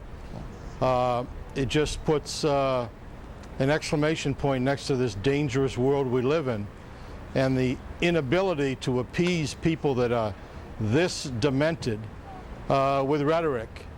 It's hasn't worked. It's not going to work. We can see what happened today. All peace-loving people of the world, all people that believe in democracy and freedom need to stand against this. Any country that harbors or aids this type of activity anywhere in the world needs to declare which side they're on, and we need to seriously do something about this, and I believe we will. Mr. Kellstrom, thank you for joining us. To Washington and our colleague Judy Woodruff. Judy. Aaron, again, listening to your conversation with James Kellstrom and the others, it's we can only begin to grasp the magnitude of what's happened here. And I keep thinking back to what your New York City Mayor Rudy Giuliani said about 30 minutes ago. He looked at the camera and he said, it's safe here in New York City, everything is safe, but I would just say, without contradicting the mayor at all, that for so many people watching these pictures, it's very hard to believe or to know what is safe after 4 commercial jetliners caused the deaths that we have seen today. We have right now, we want to show you some pictures, some conversations with people on the streets of New York City this morning about the time of the airplane crashes into the World Trade Center. Let's listen. The actual airplane hitting the building. It was surreal. As we looked at it, we thought it was something out of a movie. It just didn't seem real. The airplane just came in at a tilt. We heard the scream of the plane, then a crack, crack, crack, boom, boom, boom, and the plane just disappeared. You didn't see the plane anymore, and then you saw the blowout from the other side. A lot of people equate this to something like Pearl Harbor. You were there. You saw this. Put yourself in perspective that this is nothing's ever happened like this. Well, I now have images that will never leave my mind. As I'm walking up from, we walked down from downtown up to Grand Central here, and I just keep seeing that airplane hitting. I saw also, prior to the second airplane hitting, while we were still standing there, I must have saw about 7 or 8 bodies flying through the air, coming from 80 floors up. Just, they'd fall from the debris, and you just saw them cartwheeling down, bouncing off the building. It was devastating. I'm not an emotional person in the least, and I actually felt tremendous emotion at that point, because I do have a lot of friends in both buildings. And I do know that last time, as I said, it took 2.5 hours for somebody on the 70th floor to get out of that building. It's absolutely devastating. I believe, being down there, is tens of thousands of people dead. That's what I believe at this point. You say you're not an emotional person. I see your eyes. I'm not emotional in the least, and now I'm very emotional about this. I have feelings of revenge, but I just sure hope that the government doesn't arbitrarily select an enemy and decide to, for political reasons, obliterate that enemy just for this. But I do hope they find the people that are responsible for this. You shot in the back. Joe, what do you do? And fell and just hit and just blew out the plaza we were on. It was complete dark. There is no light. So thank God somebody with little light came up, because we could not even see what's happening. We all, with dust and debris and. How'd you get out? Well, the firefighter, somebody with little light came eventually, and we were following him. And go to. What did you do? I'm sorry. The police officer told everybody to form a human chain, and we held on to each other, and he flashed the light, and he directed us to Building 5, and we went out Building 5. Did you see people bleeding, and what did you see? Oh, everybody could see. You want blood? Here's blood. Everybody's bleeding. People are laying all over the floor. It's horrible. And I was there the first time, and this is twice. CNN producer Rose Arce on the streets of New York. She's joining us by telephone. Rose, can you hear me? Yes, I can, Judy. What are you seeing? Tell us where you are. I am about 2 blocks north of where the World Trade Center used to be standing, and I'm surrounded by firefighters who are just watching helplessly. They've had to suspend their rescue operation, and they're just watching a burning hulk of building right now.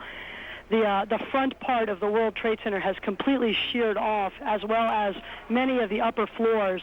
And every few minutes you'll hear like a small sort of a rumbling sound, almost like an explosion sound, and another chunk of it will come flying down into the street, creating a situation where rescue personnel just have not been able to get close to this building now for over an hour.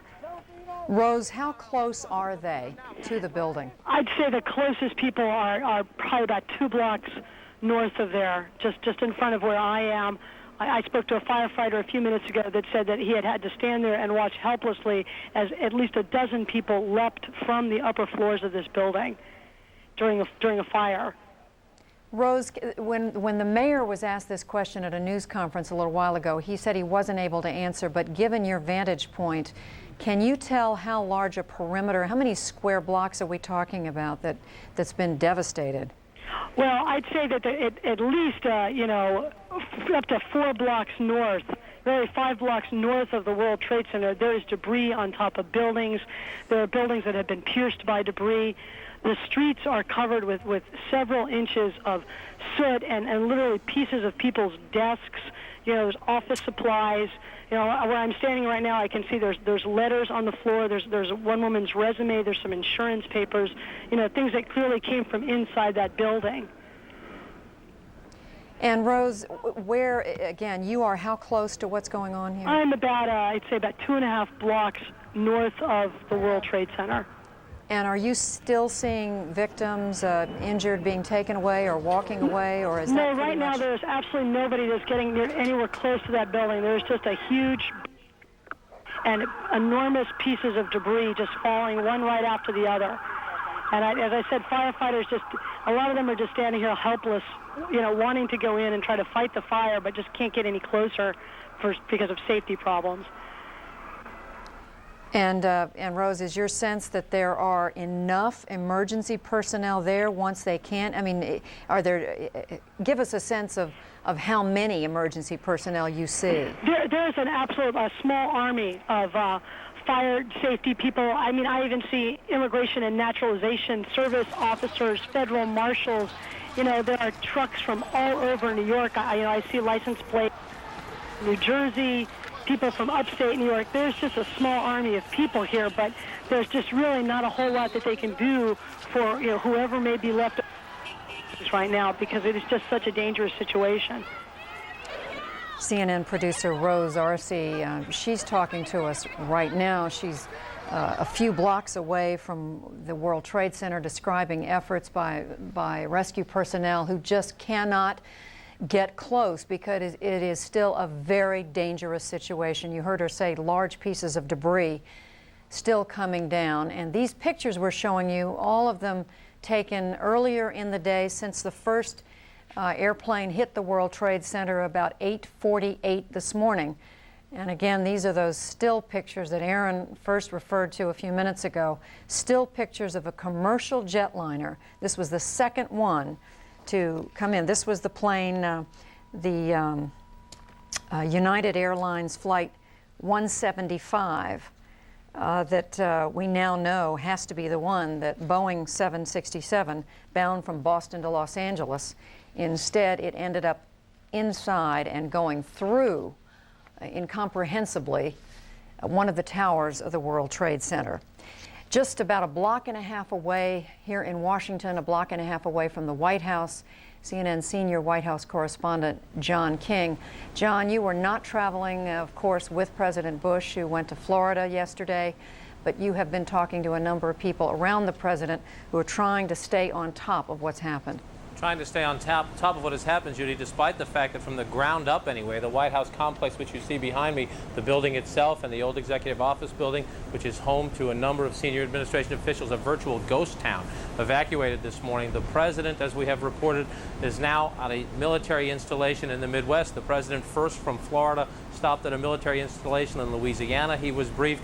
Then there was talk that he would come back to Washington, and administration officials saying they believe that is politically very important to send a signal to get the president back to the White House as soon as possible. But the president instead stopped at a second military installation in Nebraska. We are told he is participating in a National Security Council meeting by telephone.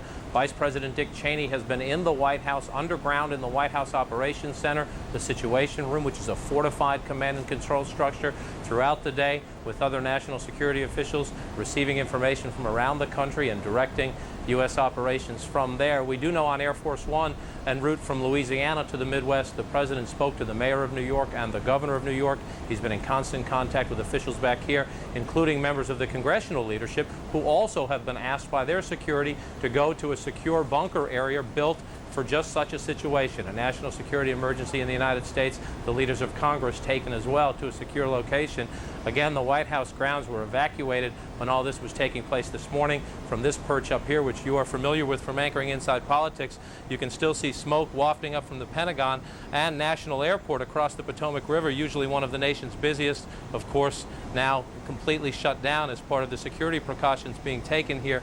We are told there is a priority on trying to get the president back to the White House, but priority number one is the president's security. And I've spoken to several senior administration officials as well as some security sources who say at this moment they know of no specific additional threats, but of course they were caught so completely off guard this morning, extra precautions being taken because of the scope of these devastating terrorist attacks.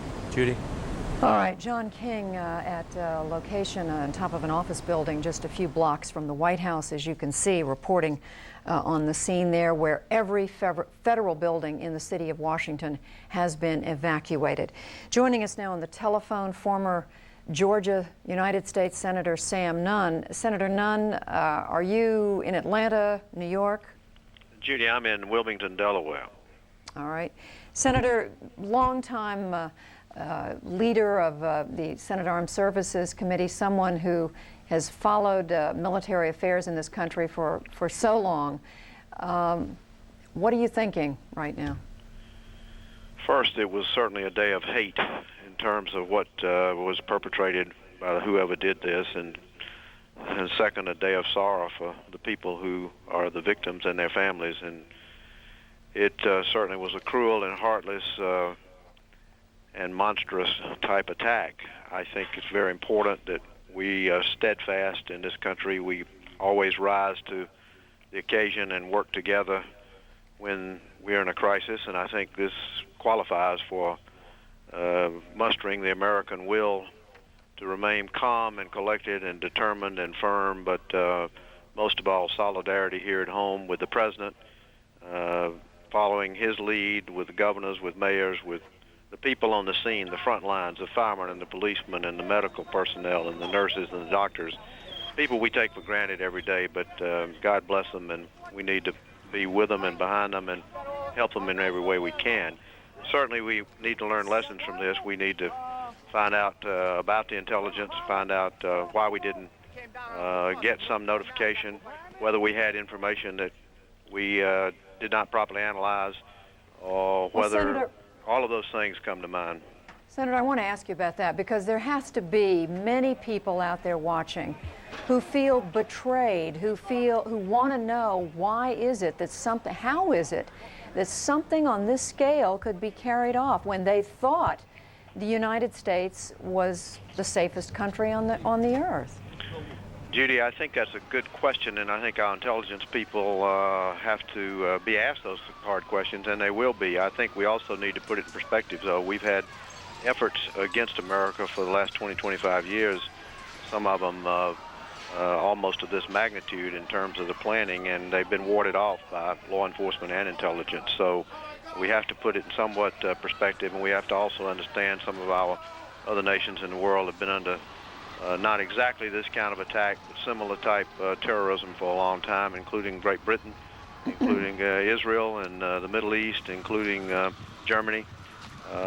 So we have to understand that America is an open society, and we're vulnerable to this, and we need to do everything we can to tell the people of the world that we expect them to be solid with us, too, because we need world condemnation here. Certainly when we find out who did it, we need to retaliate, and we need to demand that the world stand solid with us in condemning any country that houses or supports terrorism. All right, former United States Senator Sam Nunn, Democrat of Georgia, joining us on the telephone, longtime leader of the Senate Armed Services Committee and certainly a leader in U.S. military affairs. Speaking of military leaders, we have now joining us live from Little Rock, Arkansas, former NATO Commander General Wesley Clark. And General Clark, you and I talked a little bit earlier today about what's happened. I know you have sources. Have you learned any more about either? We've obviously been looking at pictures of the horrific evidence of what happened, but have you learned any more about suspicions, information about what might have been behind this? Well, actually, I know that there will be a great deal of effort underway to find out who could have contributed to this, and there are various groups who could have been part of it. These groups often change their names, they have interlocking memberships, and so it will take time to run this down. But I think it's clear now, with the hindsight of a few hours, that how well coordinated this attack was, that it was launched from multiple airports, that it picked aircraft that had the largest possible fuel loads to increase their explosive capacity, that the people who were involved knew how to take over aircraft and fly them into the targets.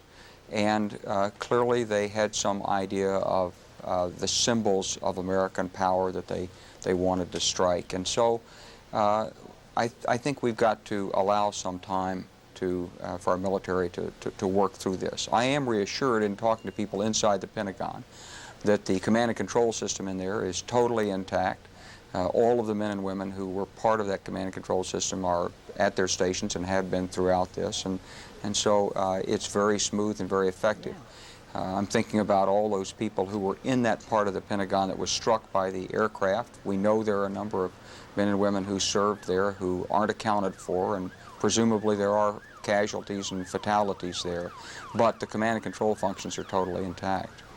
But General Clark, what do you say to Americans, and this is the same version of the question I just put to Senator Nunn, who would say, we thought we lived in the safest country on earth, and now we find out that places that we thought were invulnerable, the Pentagon of all places, one of the most secure locations in Washington, much less in the country, the Twin Towers of the Trade Center, a building that had already come under terrorist attack and had been under increased security, to know that these kinds of places, and we've been told, at least I'm informed that Senator Orrin Hatch has said to some of my colleagues at CNN there was an indication that Camp David may have been a target of the jetliner that crashed in Pennsylvania. This is the sort of thing that makes people want to reevaluate everything. Well, I've heard the same rumor about Camp David, but we know that for all of our unique power in the world today, the United States is also uniquely vulnerable. We've been targeted for years by a number of these groups, and many people have warned for some time that there's really no ultimate protection against terrorism, and particularly international terrorism. There's no telling how many of these efforts that are similar or perhaps lesser in scale have been broken up by the United States or by our allies, and yet this one has succeeded, and I know there'll be some hard questions asked. But Judy, one thing that comes through very clearly in this is that in an era where global communications are the way they are, and there's movement of people and ideas and communications, that it's not possible to have only one nation deal with the problem of international terrorism. Greater international cooperation and coordination is required, and certainly no state should be supporting and sponsoring the presence inside its borders or the activities out of its borders of international terrorists. And that's one very important message that comes from this terrible tragedy, and I'm sure our government will drive this home very strongly in all of the international fora. I was just on the phone with people in Europe, and as you probably know, NATO headquarters has responded by ordering the evacuation. Of course, by the North Atlantic Charter, an attack on one member of NATO is an attack on all of NATO. And how this will play itself out in coordination with our allies remains to be seen. But here's clearly an area where the United States desperately does need the support of all of our allies, and I'm sure we'll have that support as we deal with the consequences of this tragedy. General Wesley Clark, a former NATO commander, joining us from Little Rock, Arkansas. General, thank you for joining us once again today. Thank you, Judy. Thank you. Aaron in New York City. Judy, there was something absolutely chilling as General Clark walked through the planning that must have taken place. The planes that were picked, the reasons that those planes were selected is absolutely chilling. CNN's Mike Hanna in our bureau in Israel joins us now. Whenever something like this happens, I guess you look to the Middle East. Mike, what's the situation in Israel now? Well, Aaron, in an area that has been racked by violence by nearly a year, all have been closely watching events as they've unfolded in the United States. There has been a blanket condemnation from all leaders in the region of the events that have taken place there, and commiseration about the extensive loss of life that has occurred.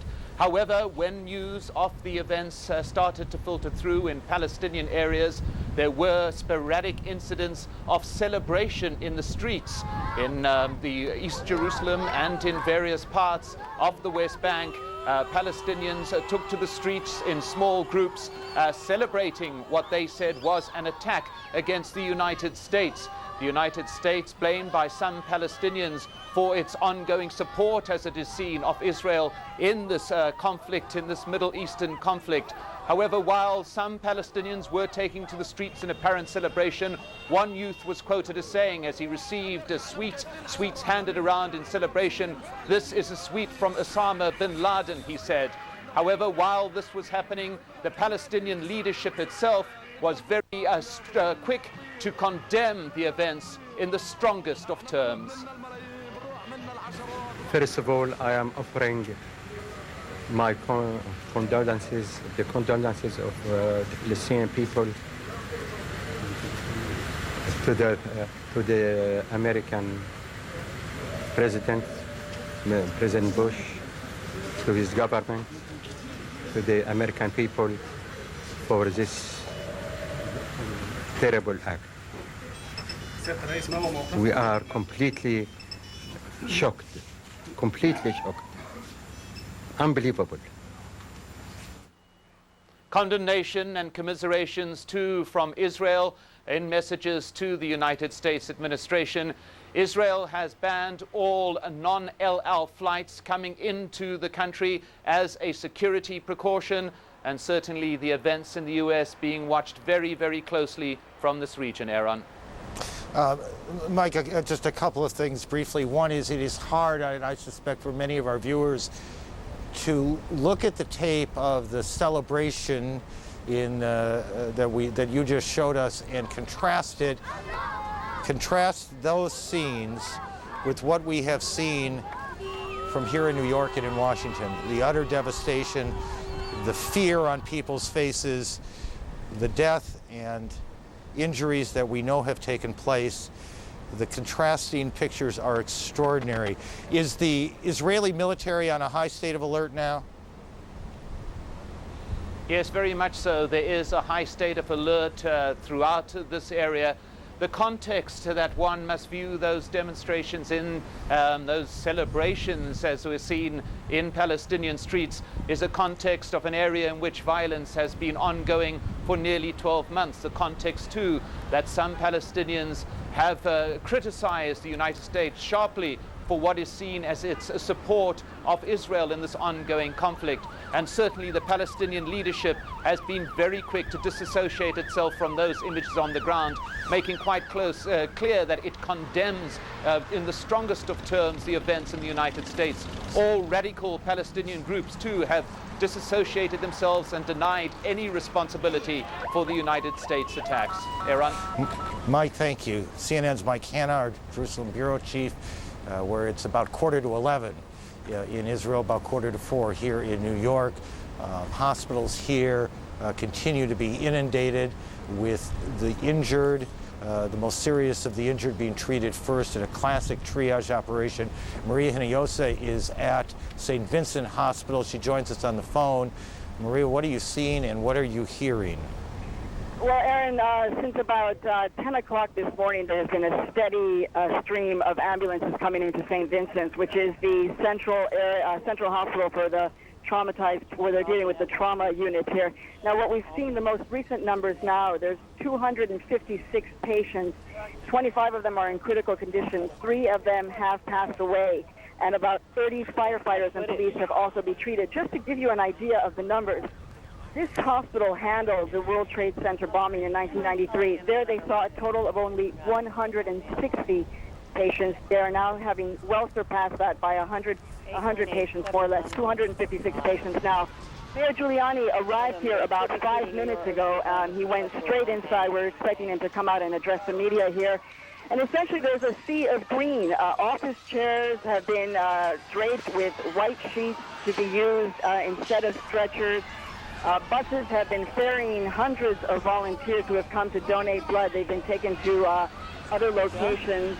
And just about 2 minutes ago, we saw another busload carrying doctors and nurses who have come off. Lots of doctors and nurses coming to St. Vincent's wanting to volunteer. People here saying that they're asking them to come later tonight, where they're expected to be receiving patients well into the night for the next 24 hours at least. Aaron? Maria, thank you. A snapshot of what is going on in any number of hospitals here in the city of New York and in the New York region. In the counties surrounding New York, this is all being played out in very much the same way. Another snapshot, if you will. CNN producer Alec Mirren is in a car in New Jersey trying to make his way to us here in the city. Alec, can you hear me? I can, Aaron. Tell me what is out there right now. How far are you from Manhattan? Well, I've been traveling from suburban Maryland today, trying to come up, like you said, to assist in the coverage. And it's eerie how these events are impacting travel all along the Northeast Corridor. As you know, a very busy commuter area. We went to the train station in Baltimore this morning. The trains have just been canceled. People were forming carpools to get where they needed to go. As I jumped in my car and headed north on Interstate 95 and then on to the New Jersey Turnpike, lots of signs. Serious problems, avoid New York. On the New Jersey Turnpike, I don't know if this is unprecedented, but it's certainly unusual. Everyone was funneled off of the Turnpike at exit 11, which is Perth Amboy. Ironically, as you get off there, you could see the cloud of smoke still billowing out of the World Trade Center. Lots of people have just pulled over to the side of the road and are sort of sitting there. Some have gotten binoculars from who knows where. I talked to a few of them. They said they didn't know where they were going to go because the turnpike was closed. I just got here to the train station because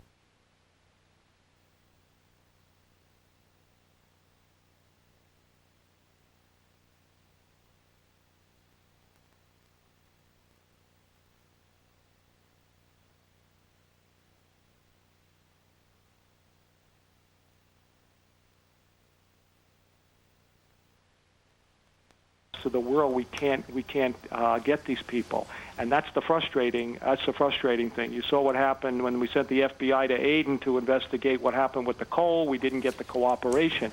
Unfortunately, the world has to deal with this, and the United States needs to take the lead in getting the world to establish guidelines about dealing with these terrorists, because if they can do it here, they can do it any place.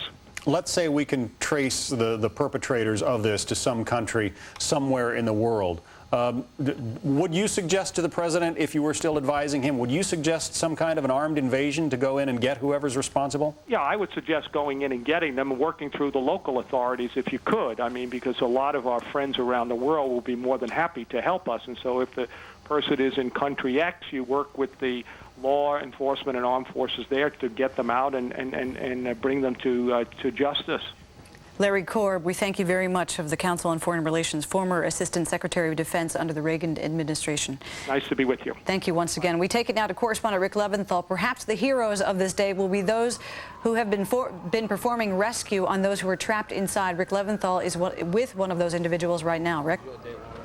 Countless rescues performed by Bill Quick here with the New York City Fire Department. I know you were on vacation and this happens. Take us through what your first call, and what you did after that. I drove in. I live in Long Beach. I drove in my car. I could see the smoke coming from the World Trade Center. I have a radio in my car. I can hear everything that's going on. Just mayhem. First plane hit. Second plane hit. The first time I got there, I ran up to the building, and a police officer said, I got people trapped down in the subway. So I went into the subway, went downstairs, got people up. People are bleeding, screaming, crying. And I just said, just come upstairs, go to your left, just keep going to your left. Just find the ambulance, go to your left, go to your left. Within 2 to 3 minutes after that, the first collapse happened of the building. I don't know which building it was. It came down. I was outside. I ran behind a pillar. I got down on the floor. I covered in my coat. I didn't have a mask at the time. I covered my coat, and I was trying to survive. and it was total pitch black for like 10 to 15 minutes. There was an EMT next to me. He says, he goes, I think I'm burnt. So I looked at him. I said, no, you're not burnt. You're just covered with soot, hot soot and everything like that. After that, he just, he went on his way. I went and got a mask. I went back in the building, and I went searching for more people, and we found out that there was nobody else left down the subway. And I'm here to update you all on the activities of the federal government in response to this morning's attacks on our country. As you heard from President Bush a short time ago, the federal government is acting to help local communities with search and rescue and emergency management operations, to take all appropriate precautions to protect our citizens, and to identify those responsible for these despicable attacks on the American people. While some federal buildings have been evacuated for security reasons and to protect our workers, your federal government continues to function effectively. We have a federal emergency response plan, and at President Bush's direction, we are implementing it. We began to implement it immediately after the first attack in New York this morning. We contacted American forces and embassies throughout the world and placed them on high alert.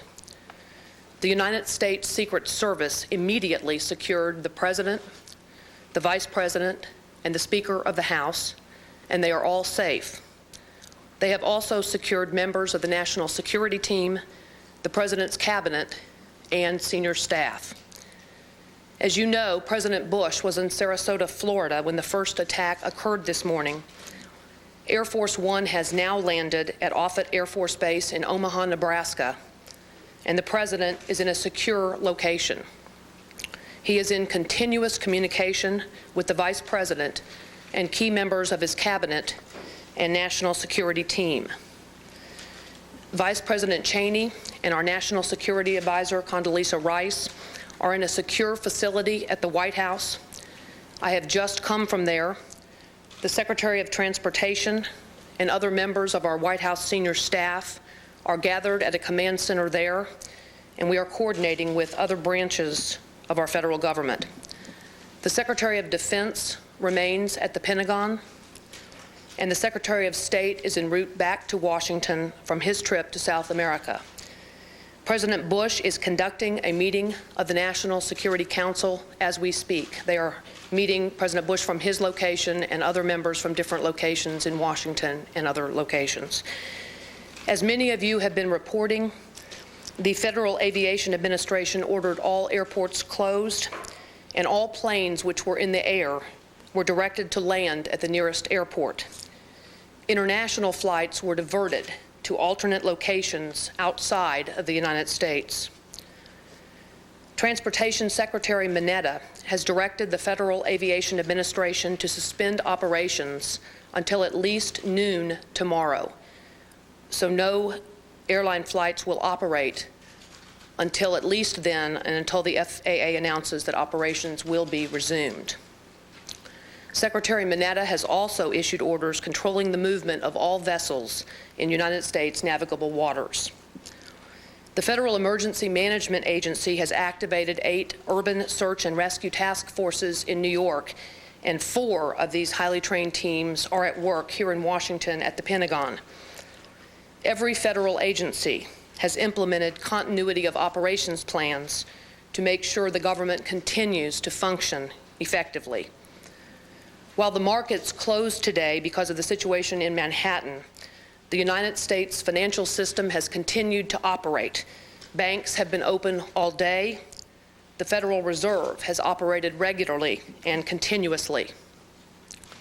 The Department of Health and Human Services has mobilized medical personnel and supplies to provide help to local authorities who are working so diligently to respond and try to help the victims of these terrible attacks.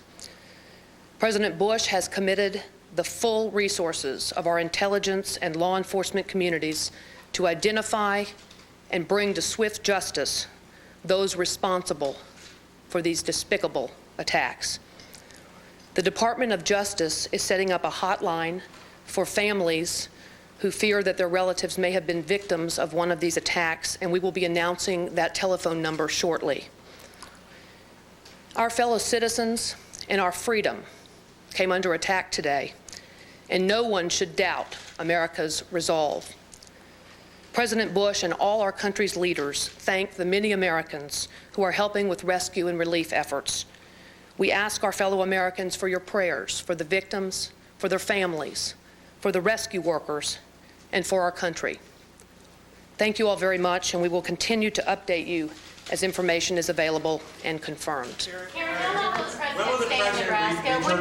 So Karen Hughes apparently taking no questions. Karen Hughes, the senior advisor to the president, giving us an update on the status of some of the most senior people in Washington. The president is most recently landed at Offutt Air Force Base in Nebraska. She said the president is at a secure location, but she did not necessarily suggest that he is on the base itself. One believes he probably still is. The vice president and the national security advisor, Condoleezza Rice, are in the White House in a secure location, probably that basement bunker there. It is not very often that this nation is brought to a standstill, but on today, it has happened. Many people here in New York City, in Washington, D.C., all over the country, staring at their televisions, unable to believe what they are seeing happening before them. You see it here on the corner of 48th Street and 6th Avenue in New York City, outside the Fox News Channel headquarters. We have seen this sight in many locations. People just simply in shock at what they're seeing. Who could have thought that an attack of this magnitude would happen in the United States of America? We have had officials planning for such an attack for some time, but many ordinary citizens thought that something like this could never actually happen. So much security in place, so many times that defense officials and others have war-gamed this out and planned for an attack. But on this day, it has happened. No one able to figure out why, particularly September 11th, the year 2001. One person has mentioned that it was supposed to be tomorrow that an associate of Osama bin Laden was due to be sentenced in New York. And others have mentioned that they believe Osama bin Laden is perhaps the only terrorist with the kind of organization who could plan something this massive and this deadly. The United States government not confirming anything of the kind. The Afghan government, which has been accused of for some years of harboring Osama bin Laden, rushing to say that they have no knowledge of this and they condemn it.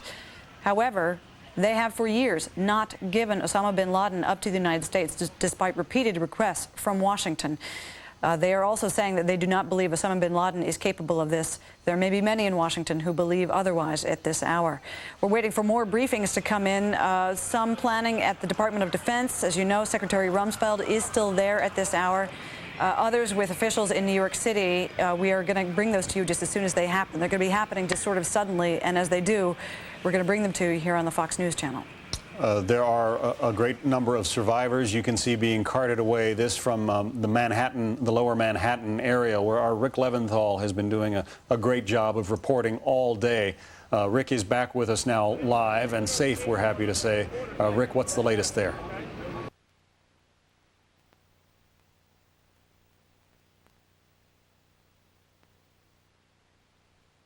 I guess there'll be another about 1,500 sometime this evening to come in to help us, and we're going to continue on the rescue efforts, but policing will go on in the rest of the city as usual.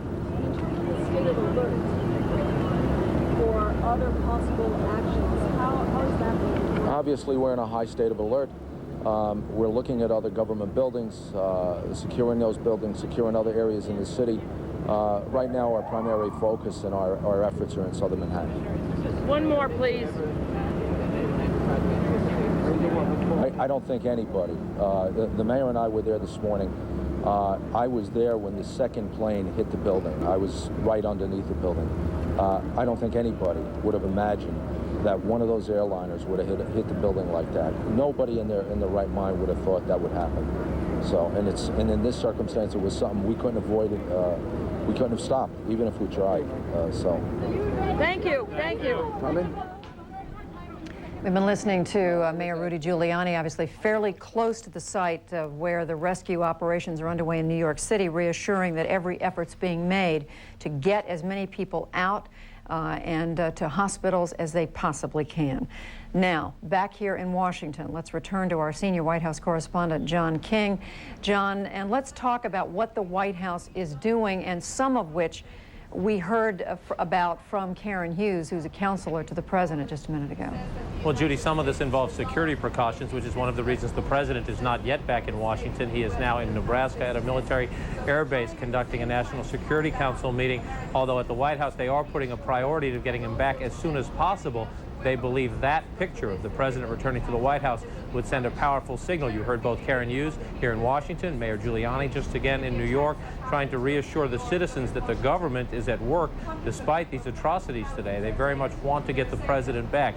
Now, from an operational standpoint, the vice president and the National Security Advisor, Condoleezza Rice, are in the Situation Room in the basement of the White House. That is the command and control system used for natural disasters, used for terrorist attacks like this one, used in the case of major military operations. That has been up and running throughout the day. The senior staff at the White House operating out of that. Ms. Hughes, on the one hand, trying to send reassuring signals, saying the government was up and running, the financial systems were up and running. Yet on the other hand, she too noted the remarkable paralysis this event, these terrorist attacks, have caused in the United States. Commercial air systems shut down nationwide at least through noon tomorrow. Security officials still not confident enough to bring the president back to Washington. So Karen Hughes delivering a statement, bringing us up to date on the activities and the movements of the president and the vice president, at the same time saying the United States government still looking into who is responsible for this. And I know David Ensor is standing by with more information. White House officials saying their early indications are that they believe, and David may have more information, that these attacks are linked to the suspected terrorist Osama bin Laden. Judy? All right, John, you are right. David Ensor, our national security correspondent here in the studio in Washington. David, I know you've been on the telephone. What have you been able to learn? U.S. officials are saying that they now have new and specific information, and they say this information is good indications that people with links to Osama bin Laden may have been responsible for these attacks. I asked, is this new information that's come in since the attacks? Yes, it is. Is it specific in nature? Yes, it is. Now, they're not completely eliminating the possibility that the attacks could have come from somewhere else, not ruling out a Saddam Hussein-inspired attack or some kind of combination of Palestinian groups or some other combination, but good indications that people with links to bin Laden may have been behind the attack, and this is new and specific information, the officials say. They are also expressing a certain amount of what I think is best described as anger at the comments by the Afghan government, by the Taliban government, by Wakil Ahmed Mutawakel and Mullah Omar, the leaders over there who have commented today, in which they deny that Osama bin Laden has ever organized terrorism out of Afghan territory. One official calling that lies. Lies, lies, lies. And there's a certain amount of black humor also now setting in as, like other Americans, national security officials, intelligence officials, the first thing they felt when they saw what's happening and what we're looking at on our screen here was shock. But that is turning now to anger. And when I asked whether there were considerations being given to some sort of retaliation against targets in Afghanistan, one official said, "I wouldn't be planning your vacation there if I were you." David Ensor, just quickly, when they describe this new and specific information, do you know enough about the kinds of sources or the kinds of the methods here that you could characterize where this information might be coming from or in what form? Well, they are not saying anything specific about exactly what the nature of this information is, as you can expect, Judy. However, when I talk to officials about the kinds of information that they would be gathering now, they confirm that that information includes passenger lists of the aircraft that were downed, videotape at airports from cameras, from security cameras in the airports. In a few days, they will have cockpit recordings. And there's also a limited number of people who are suspected of belonging to terrorist groups who are known to be able to fly aircraft. And it looks as if at least some of the personnel involved in this plot must have been able to do that in order to carry off this set of attacks, Judy. Absolutely chilling to hear you say that, David, that there are people in these organizations, and we now know it, who could fly commercial jetliners to do these horrible, unspeakable acts that have been committed today in the United States. And now, as we look at live pictures of New York City, where the smoke still billows from the location of the World Trade Center's buildings that were 100 stories high, now completely decimated. Smoke coming from those buildings 6 hours after the collapse of these Twin Towers. To Atlanta and to my colleague Joey Chan. Judy, we want to bring our viewers up to date. Of course, it's just after the top of the hour, and many people are probably tuning in at the top of the hour, trying to understand the events of the day. So we want to bring you up to date on what we know, what we've been able to learn throughout the course of the day's events. There were two airliners just about 18 minutes apart this morning, which crashed into the Twin Towers of the World Trade Center at separate times. Both planes apparently had been hijacked. One of them was an American Airlines flight. The other is believed to have been a United Airlines aircraft. Now, the buildings collapsed not long after the attacks, and as you see, the people in the streets below just were rained on with the debris from these collapsing buildings. There are tens of thousands of people in these buildings on any given day at the World Trade Center, but officials say they do not yet know how many people may have been killed, and they do not want to venture a guess until they know more, until they have more solid information about what's happening. Again, the effort still to control the fire at the World Trade Center. Now, about a half hour after the second attack in New York, an American Airlines jet crashed into the Pentagon building. You see it there. Again, the plane was believed to have been hijacked as well. The building has burned throughout the day as firefighters have worked, trying very hard to get the blaze under control. Parts of the Pentagon building, you see it there, have collapsed. The casualties there are expected to be high, but again, we don't have any firm numbers yet on that. About the same time, a fourth plane was hijacked this morning. This one was believed to be a United flight from Newark, New Jersey, bound for San Francisco, and then it crashed in western Pennsylvania, about 80 miles south-southeast of Pittsburgh. Again, CNN continuing to follow up on all fronts. We want to return now to New York, and from his rooftop vantage point, CNN's Aaron Brown. Aaron? Joey, thank you.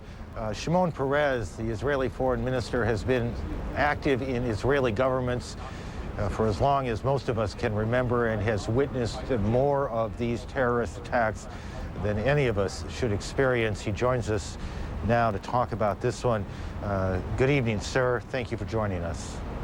Good evening. Thank you. Before, sir, we get to any of the specific questions, let me just ask you first, if I may, for a reaction to what has taken place here. Our heart is with America, and our heart is with the thousands of families that have lost their children, their brothers, mothers.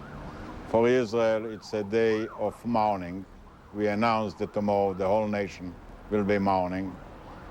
And I'm sure that as bitter and painful the event is, the only one that can save humanity from this terrible danger is the United States of America. It was not an attack only upon America, but an attack upon civilization, an attempt to introduce the rules of jungle in our life, not to permit people to fly freely, to walk safely, to be assured at the places they live. It is like a declaration of war or an introduction of a terrible arm, and we have to draw all the conclusions fully, uncompromisingly, and right away. Sir, you have been a soldier, a leader of a country. You have been privy to some of the most detailed intelligence reports there are out there.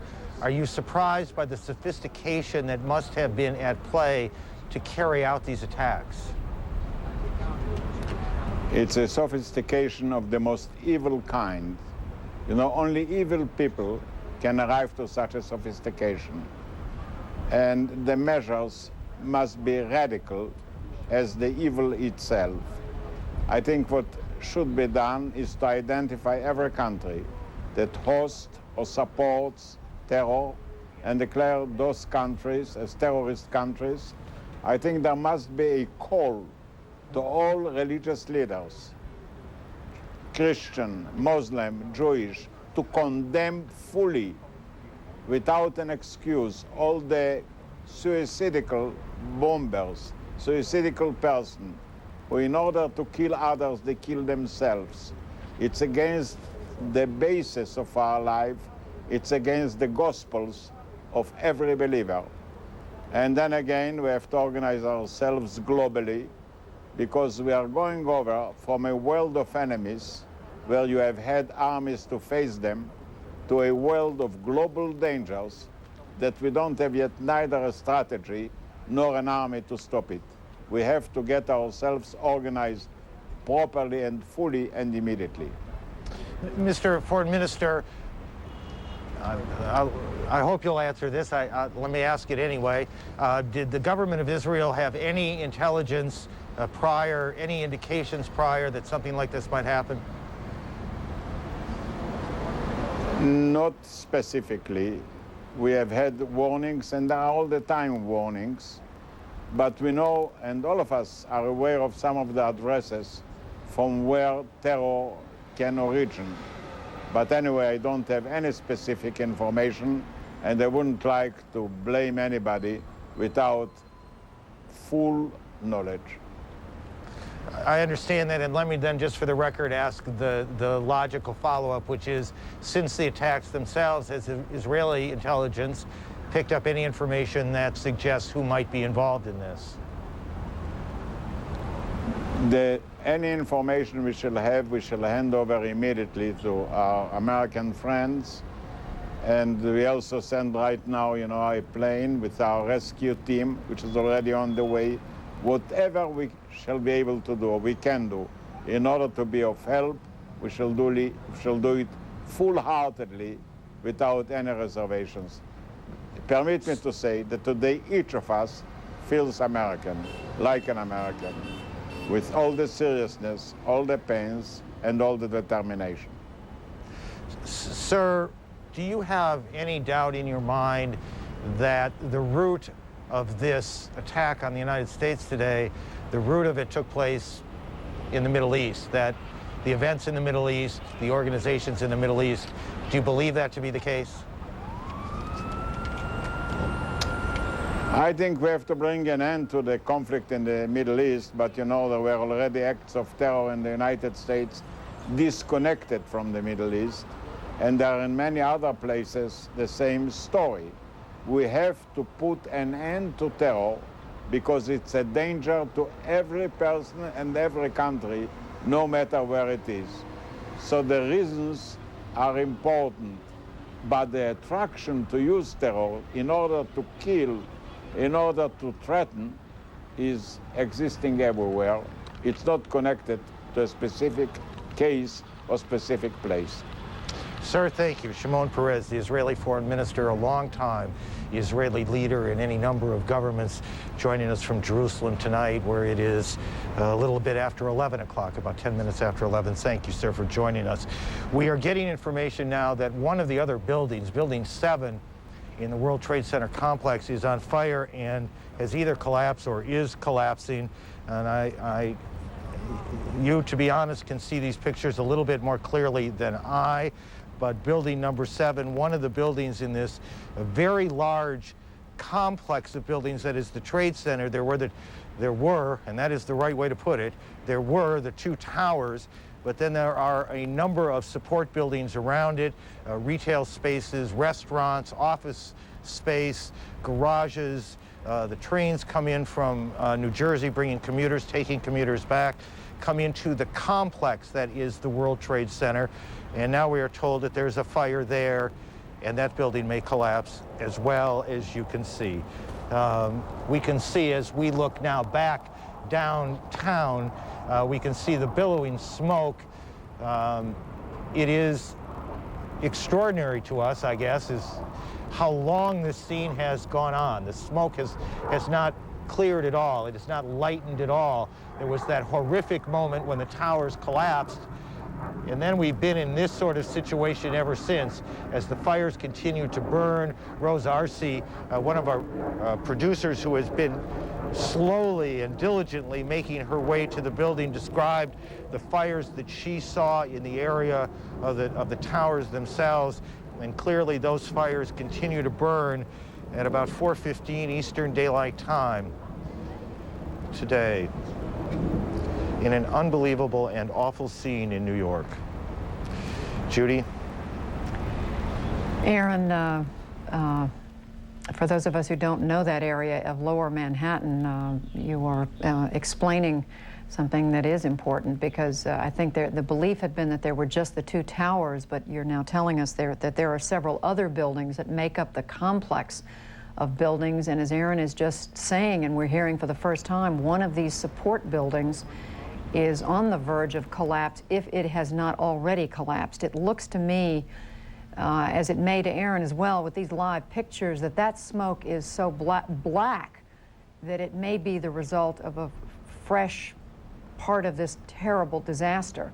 But it is only speculation at this point. We evidently don't have anyone on the phone down there that we can get to right this moment. But of course, when we do, we will tell you what is going on. We do know that every effort is being made by New York emergency authorities to get people out. But you also heard our producer Rose Arce say not too long ago that even the emergency personnel cannot get close because debris is falling at a steady rate within a 2-block radius around the Trade Center, and even their most heartfelt efforts to get in there and rescue people, they just can't do it because the risk is too great.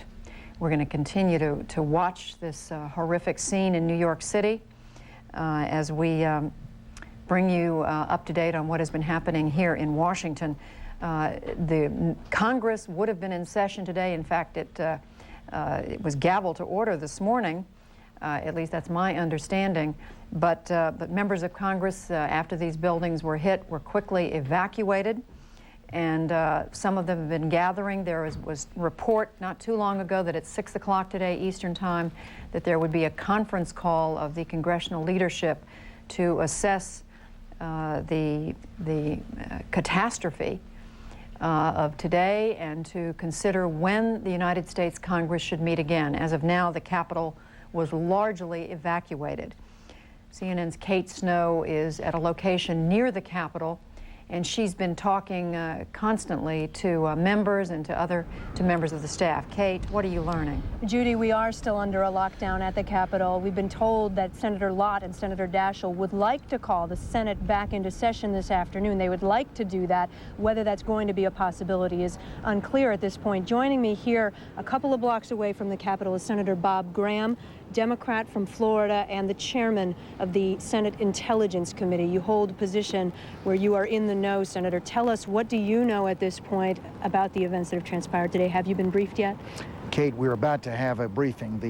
The head of the CIA has been briefing the cabinet and the other key officials to the president this afternoon, and he's going to be talking to members of Congress on the intelligence committees and leadership shortly. It's been reported, our David Ensor has reported, that there are strong indications that this could be linked to Osama bin Laden. Do you personally believe that that could be the case?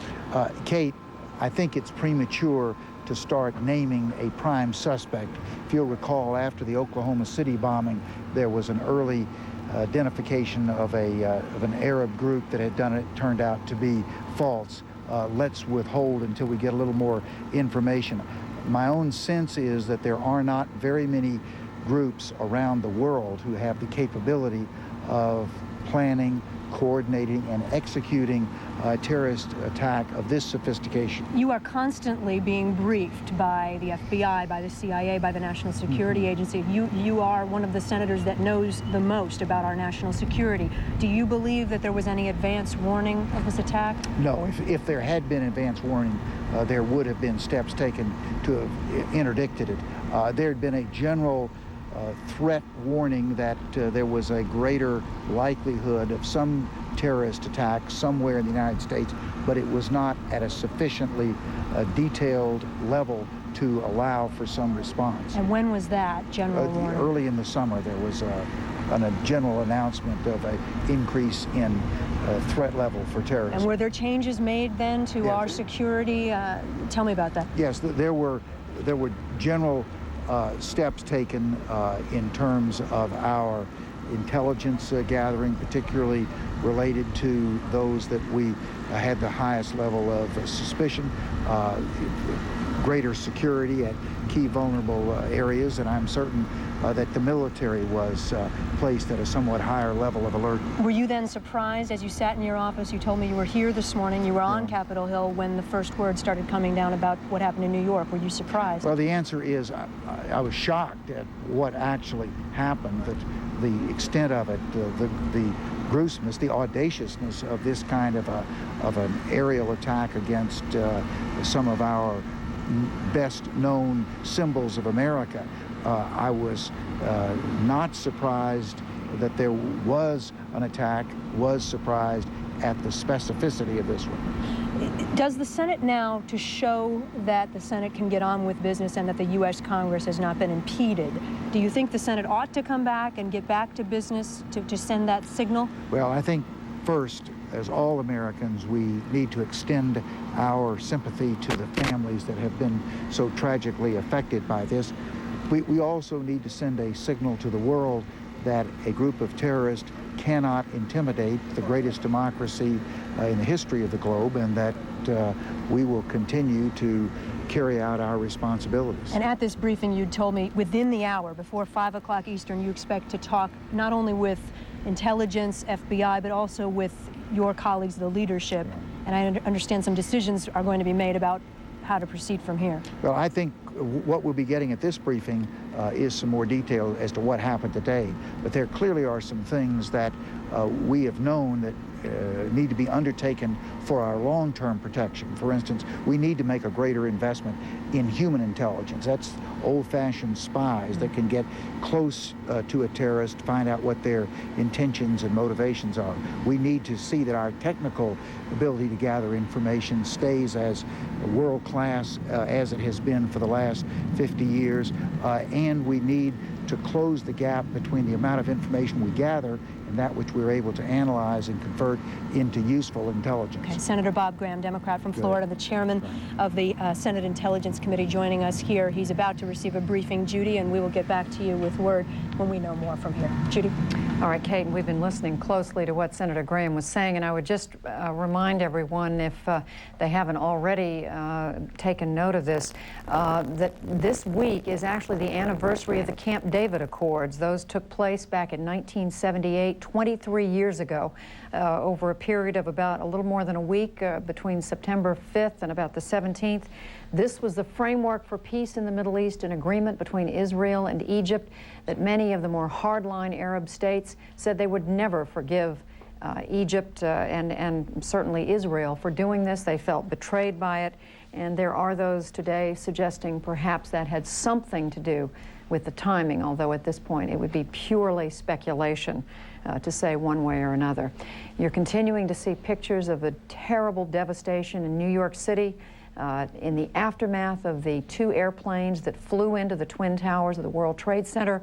There are adjacent buildings, part of the World Trade Center complex, that are still very much at risk. One of these buildings may have collapsed or maybe in the process of collapsing. Aaron Brown, back to you in Manhattan. Judy, thank you. Jim DeStefano is a structural engineer. He knows about big buildings and what happens in these sort of catastrophic moments. He joins us from Deerfield, Connecticut on the phone. Jim, the plane hits. And I hope this isn't a terribly oversimplified question, but what happens to the building itself? Well, it's the structure. It's a tremendous impact that's applied to the building when a collision like this occurs. And it's clear that that impact was sufficient to do damage to the columns and the bracing system supporting the building. That, coupled with the fire raging and the high temperatures softening the structural steel, then precipitated a destabilization of the columns, and clearly the columns buckled at the lower floors, causing the building to collapse. So it is a combination of, as we see again this extraordinary shot of the second plane hitting the tower, it is a combination of the impact of the plane itself and then the fire that ensues that causes these, I don't know, are they called beams, to buckle? It's the columns. The vertical elements are columns, and those are the elements that are holding the whole building up. And those are the critical, vulnerable elements that clearly failed in a buckling mode from the high temperatures and the damage from the impact. Now, I'm not asking you to assign any blame to anyone about anything here, but just give me an idea if, in fact, you can design these buildings in such a way so that this sort of thing does not happen even in a catastrophic event. Well, it's very difficult when you're designing a structure like this to imagine all the scenarios of things that might occur to the building during its construction. It's my understanding that when this building was designed, one of the criteria that it was designed for was a direct hit from a 707. Clearly, planes are larger today, and it wasn't considered the effects of the aftermath fires and high temperatures that would have been applied to the structure subsequent to the collision as we saw today. And to the best that you can, give me an idea of how long it will take for that building to be safe to go into, because what we know is or what we believe at least, there are still people trapped in there. The mayor talked about a week that this rescue operation is going to take. Is that realistic? I think it's very realistic that what we've seen in other collapses, like L'Ambiance Plaza here in Connecticut and the Hyatt Regency in Kansas City and the Oklahoma City bombing, it takes a very long time to clear the rubble and find all the people that might be trapped underneath it. But at what point, what has to happen before it is literally safe to send someone into that space? I don't know that it will ever be safe. I think the rescue people that are in there trying to save people are very much at risk, as they always are in these kinds of disasters. That the structure is always, when you have a pile of rubble like this, the structure is always somewhat unstable. So those rescue workers that are in there are at some risk. That there's never a point where you can say this building is safe to walk into and start looking around. Jim, thank you. Jim DeStefano, a structural engineer, joining us from Deerfield, Connecticut on the phone. We have, over the last 6 or 7 hours now, shown you some extraordinary pictures. Many of those pictures have come from the air. We have seen the plane hitting the tower. We've seen the tower collapse. In this day and age, lots of people walk around this city, and every city, I guess, with video cameras, and one of them today in Lower Manhattan was Dr. Mark Heath. Dr. Heath kept rolling, as we say in the news business, and this is what he saw with as little commentary from us as possible.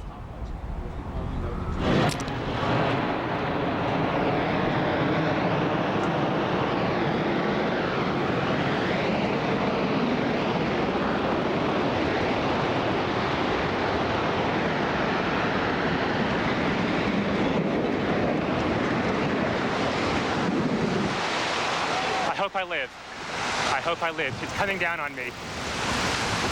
Here it comes. I'm getting behind a car. It's incredible. Okay, I'm gonna have to go find people who need help. I don't think I'm one of them. You okay, sir? Okay. Can I just get a toot off your respirator? Can I get a toot? I'm seeing a couple of clean breaths. That's good. Okay. Back to you.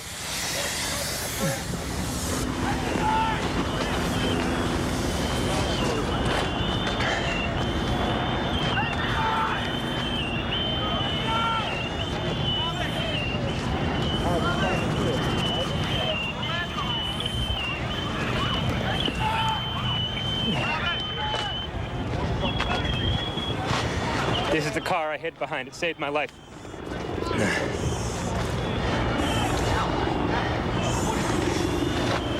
Oh, wait, maybe it was this one.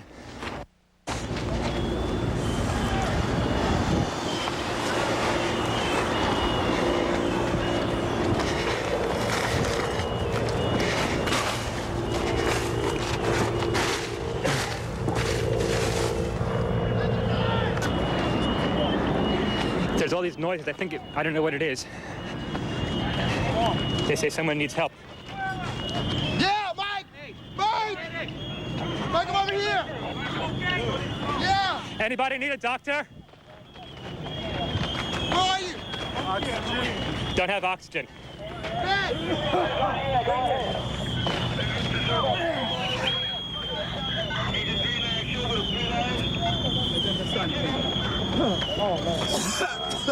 Hello, Doc. Hey, that guy needs some oxygen if someone can share it with him. 10-4. Thanks.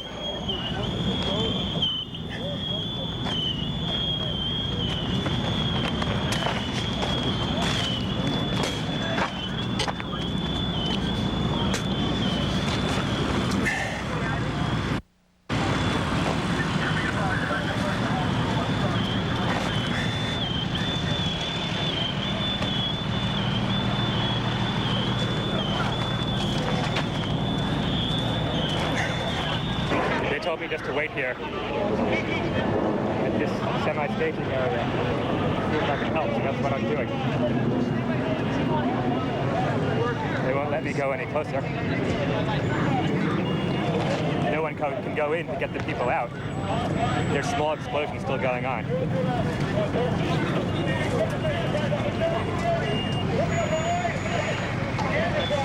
So far, I just seen some people who needed oxygen from the dust. No one trauma.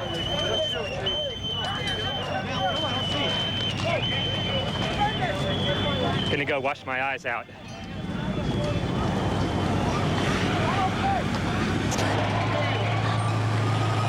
Yeah, that almost made it worse. Looking north on the West Side Highway.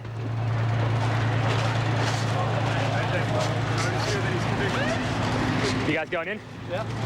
Come with you. Let's go, Doc. You know, I don't want to get too much closer because the more buildings could come down, then we're not going to help anybody. All right. I think we should. Yeah. Where's the incident come out? Let's just. Oxygen. Yeah. Okay. Let's just wait right here. Let's just station up right here. Okay. All right, Doc. Why don't we set up? Can you hang IVs from this pole here?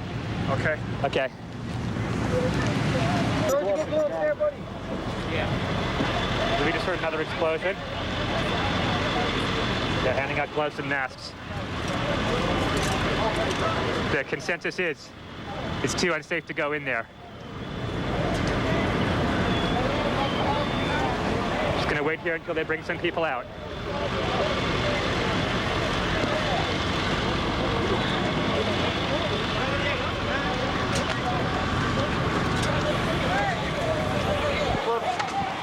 I was hooked up with some firemen with some first aid stuff.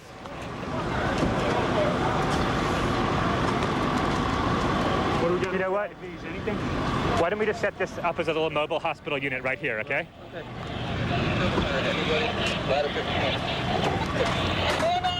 49 battalion against all units that are available. We're heading up a new command post on Murray Street and West Street. Any units available, report it when you're all up here.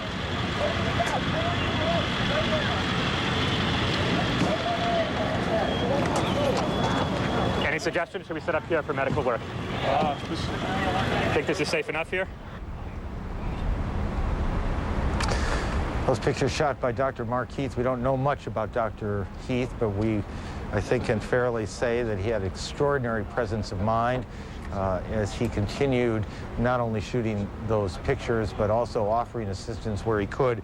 At one point, he hid behind a car, tried to get into the car to protect himself from both the debris and the smoke that was building around him. The car was locked. He tried to break in, couldn't, and then hid his face in a medical bag, his medical bag. All the while he kept shooting. A couple of things that you might have wondered about. A couple of sounds. There was a chirping sound that you heard at various points in the tape. That is the sound of the locator devices that firemen and women wear so that if they are lost in a fire, their colleagues, their brother and sister firefighters can get to them. And there was also a kind, what sounded to us at least, like a kind of whistling sound. That's the sound of respirators that the firemen, the emergency service personnel, and the rest were using and offering to people who needed it. Our colleagues at CNN-FN are reporting now that the stock exchanges, the NASDAQ, the American Stock Exchange, the New York Stock Exchange, all of course closed today, will remain closed through Wednesday. So the stock markets, the financial markets in the country, and yet again, we cannot recall anything like that ever occurring. Perhaps it has, and we don't remember it, but we don't remember it. The stock markets, all of them, stay closed through Wednesday. Air travel shut down in the United States until at least noon tomorrow, and certainly no guarantee it'll open after that. That affects, on an average, about 1.5 million people every single day, 40 to 50,000 flights, all of them grounded. There were about 50,000, there were about 50 planes in the air after the FAA essentially locked down airports in the country. All of those planes made it safely to destinations. We don't know they made it to the destinations they were headed for, but they were all able to land safely. CNN's Joey Chin in Atlanta. Joey? Aaron, we're following and watching these extraordinary pictures as they still come in, as we continue to watch all the events. We want to bring our viewers back to where all of this started today, and we have additional pictures to give you some additional perspective to the story we are telling you this afternoon. First up, we go back to 8:48 this morning, that is Eastern.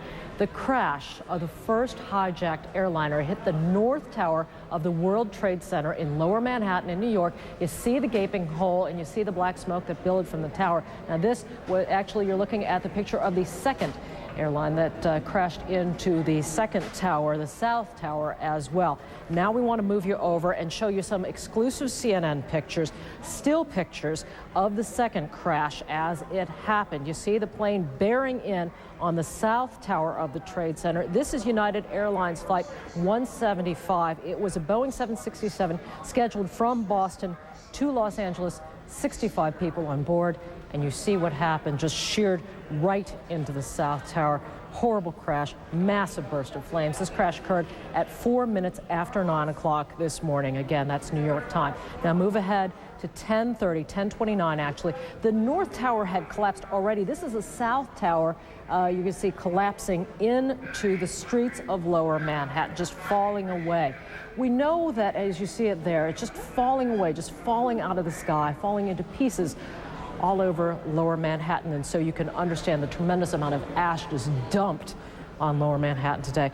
Roughly 50,000 people work in the towers in the center area on a daily basis, and then of course there are additional tens of thousands of tourists who would come to the tourists who want to see the tremendous vantage point you would have from the top of the towers. The New York City Mayor Rudy Giuliani has told us he does believe that there was a horrendous loss of life there, but he doesn't even want to try to guess how many people have died in New York today. Here now we want to give you the eyewitness accounts of people who saw some of what happened today. I heard the sound of a jet. I assumed it was like a Navy jet or something like that, just flying by. Sometimes they'll fly very low near the World Trade Center, not near it. Then I heard a large explosion. I thought it was a sonic boom. And when I heard the explosion, I looked up, and what I saw red, and I saw debris start to fall down. I was so close to the building that I couldn't run away from the building, so I actually had to run towards it. If you know, the World Financial Center has got a rib design, so you actually have a 2x2 space where you can actually sneak into the building and hide. Myself and one other man were there. We had our book bags over our heads. Debris was falling down about the size of this. All portions of the building were falling down. That went on for about 30 or 40 seconds, and that for me was the worst part of this whole experience for me, because I feared for my own life at that time. But after that stopped, I walked out myself. I didn't see anybody in the plaza, so nobody was hurt, was in the plaza at that point. I walked to my building in the World Financial Center. I'd seen that my colleagues were evacuated the building, were downstairs. Now, on the west side of the World Financial Center, which is right on the Hudson River, there's an outdoor plaza, okay? You can look over the World Financial Center and see the World Trade Center. We were looking back at the building in flames. This is probably 5 after 9, 10 after 9, and we see a second commercial jet flying extremely low actually collide into the South Tower of the building. At that point, we decided just to get out of there. People were just going crazy at that point, evacuating.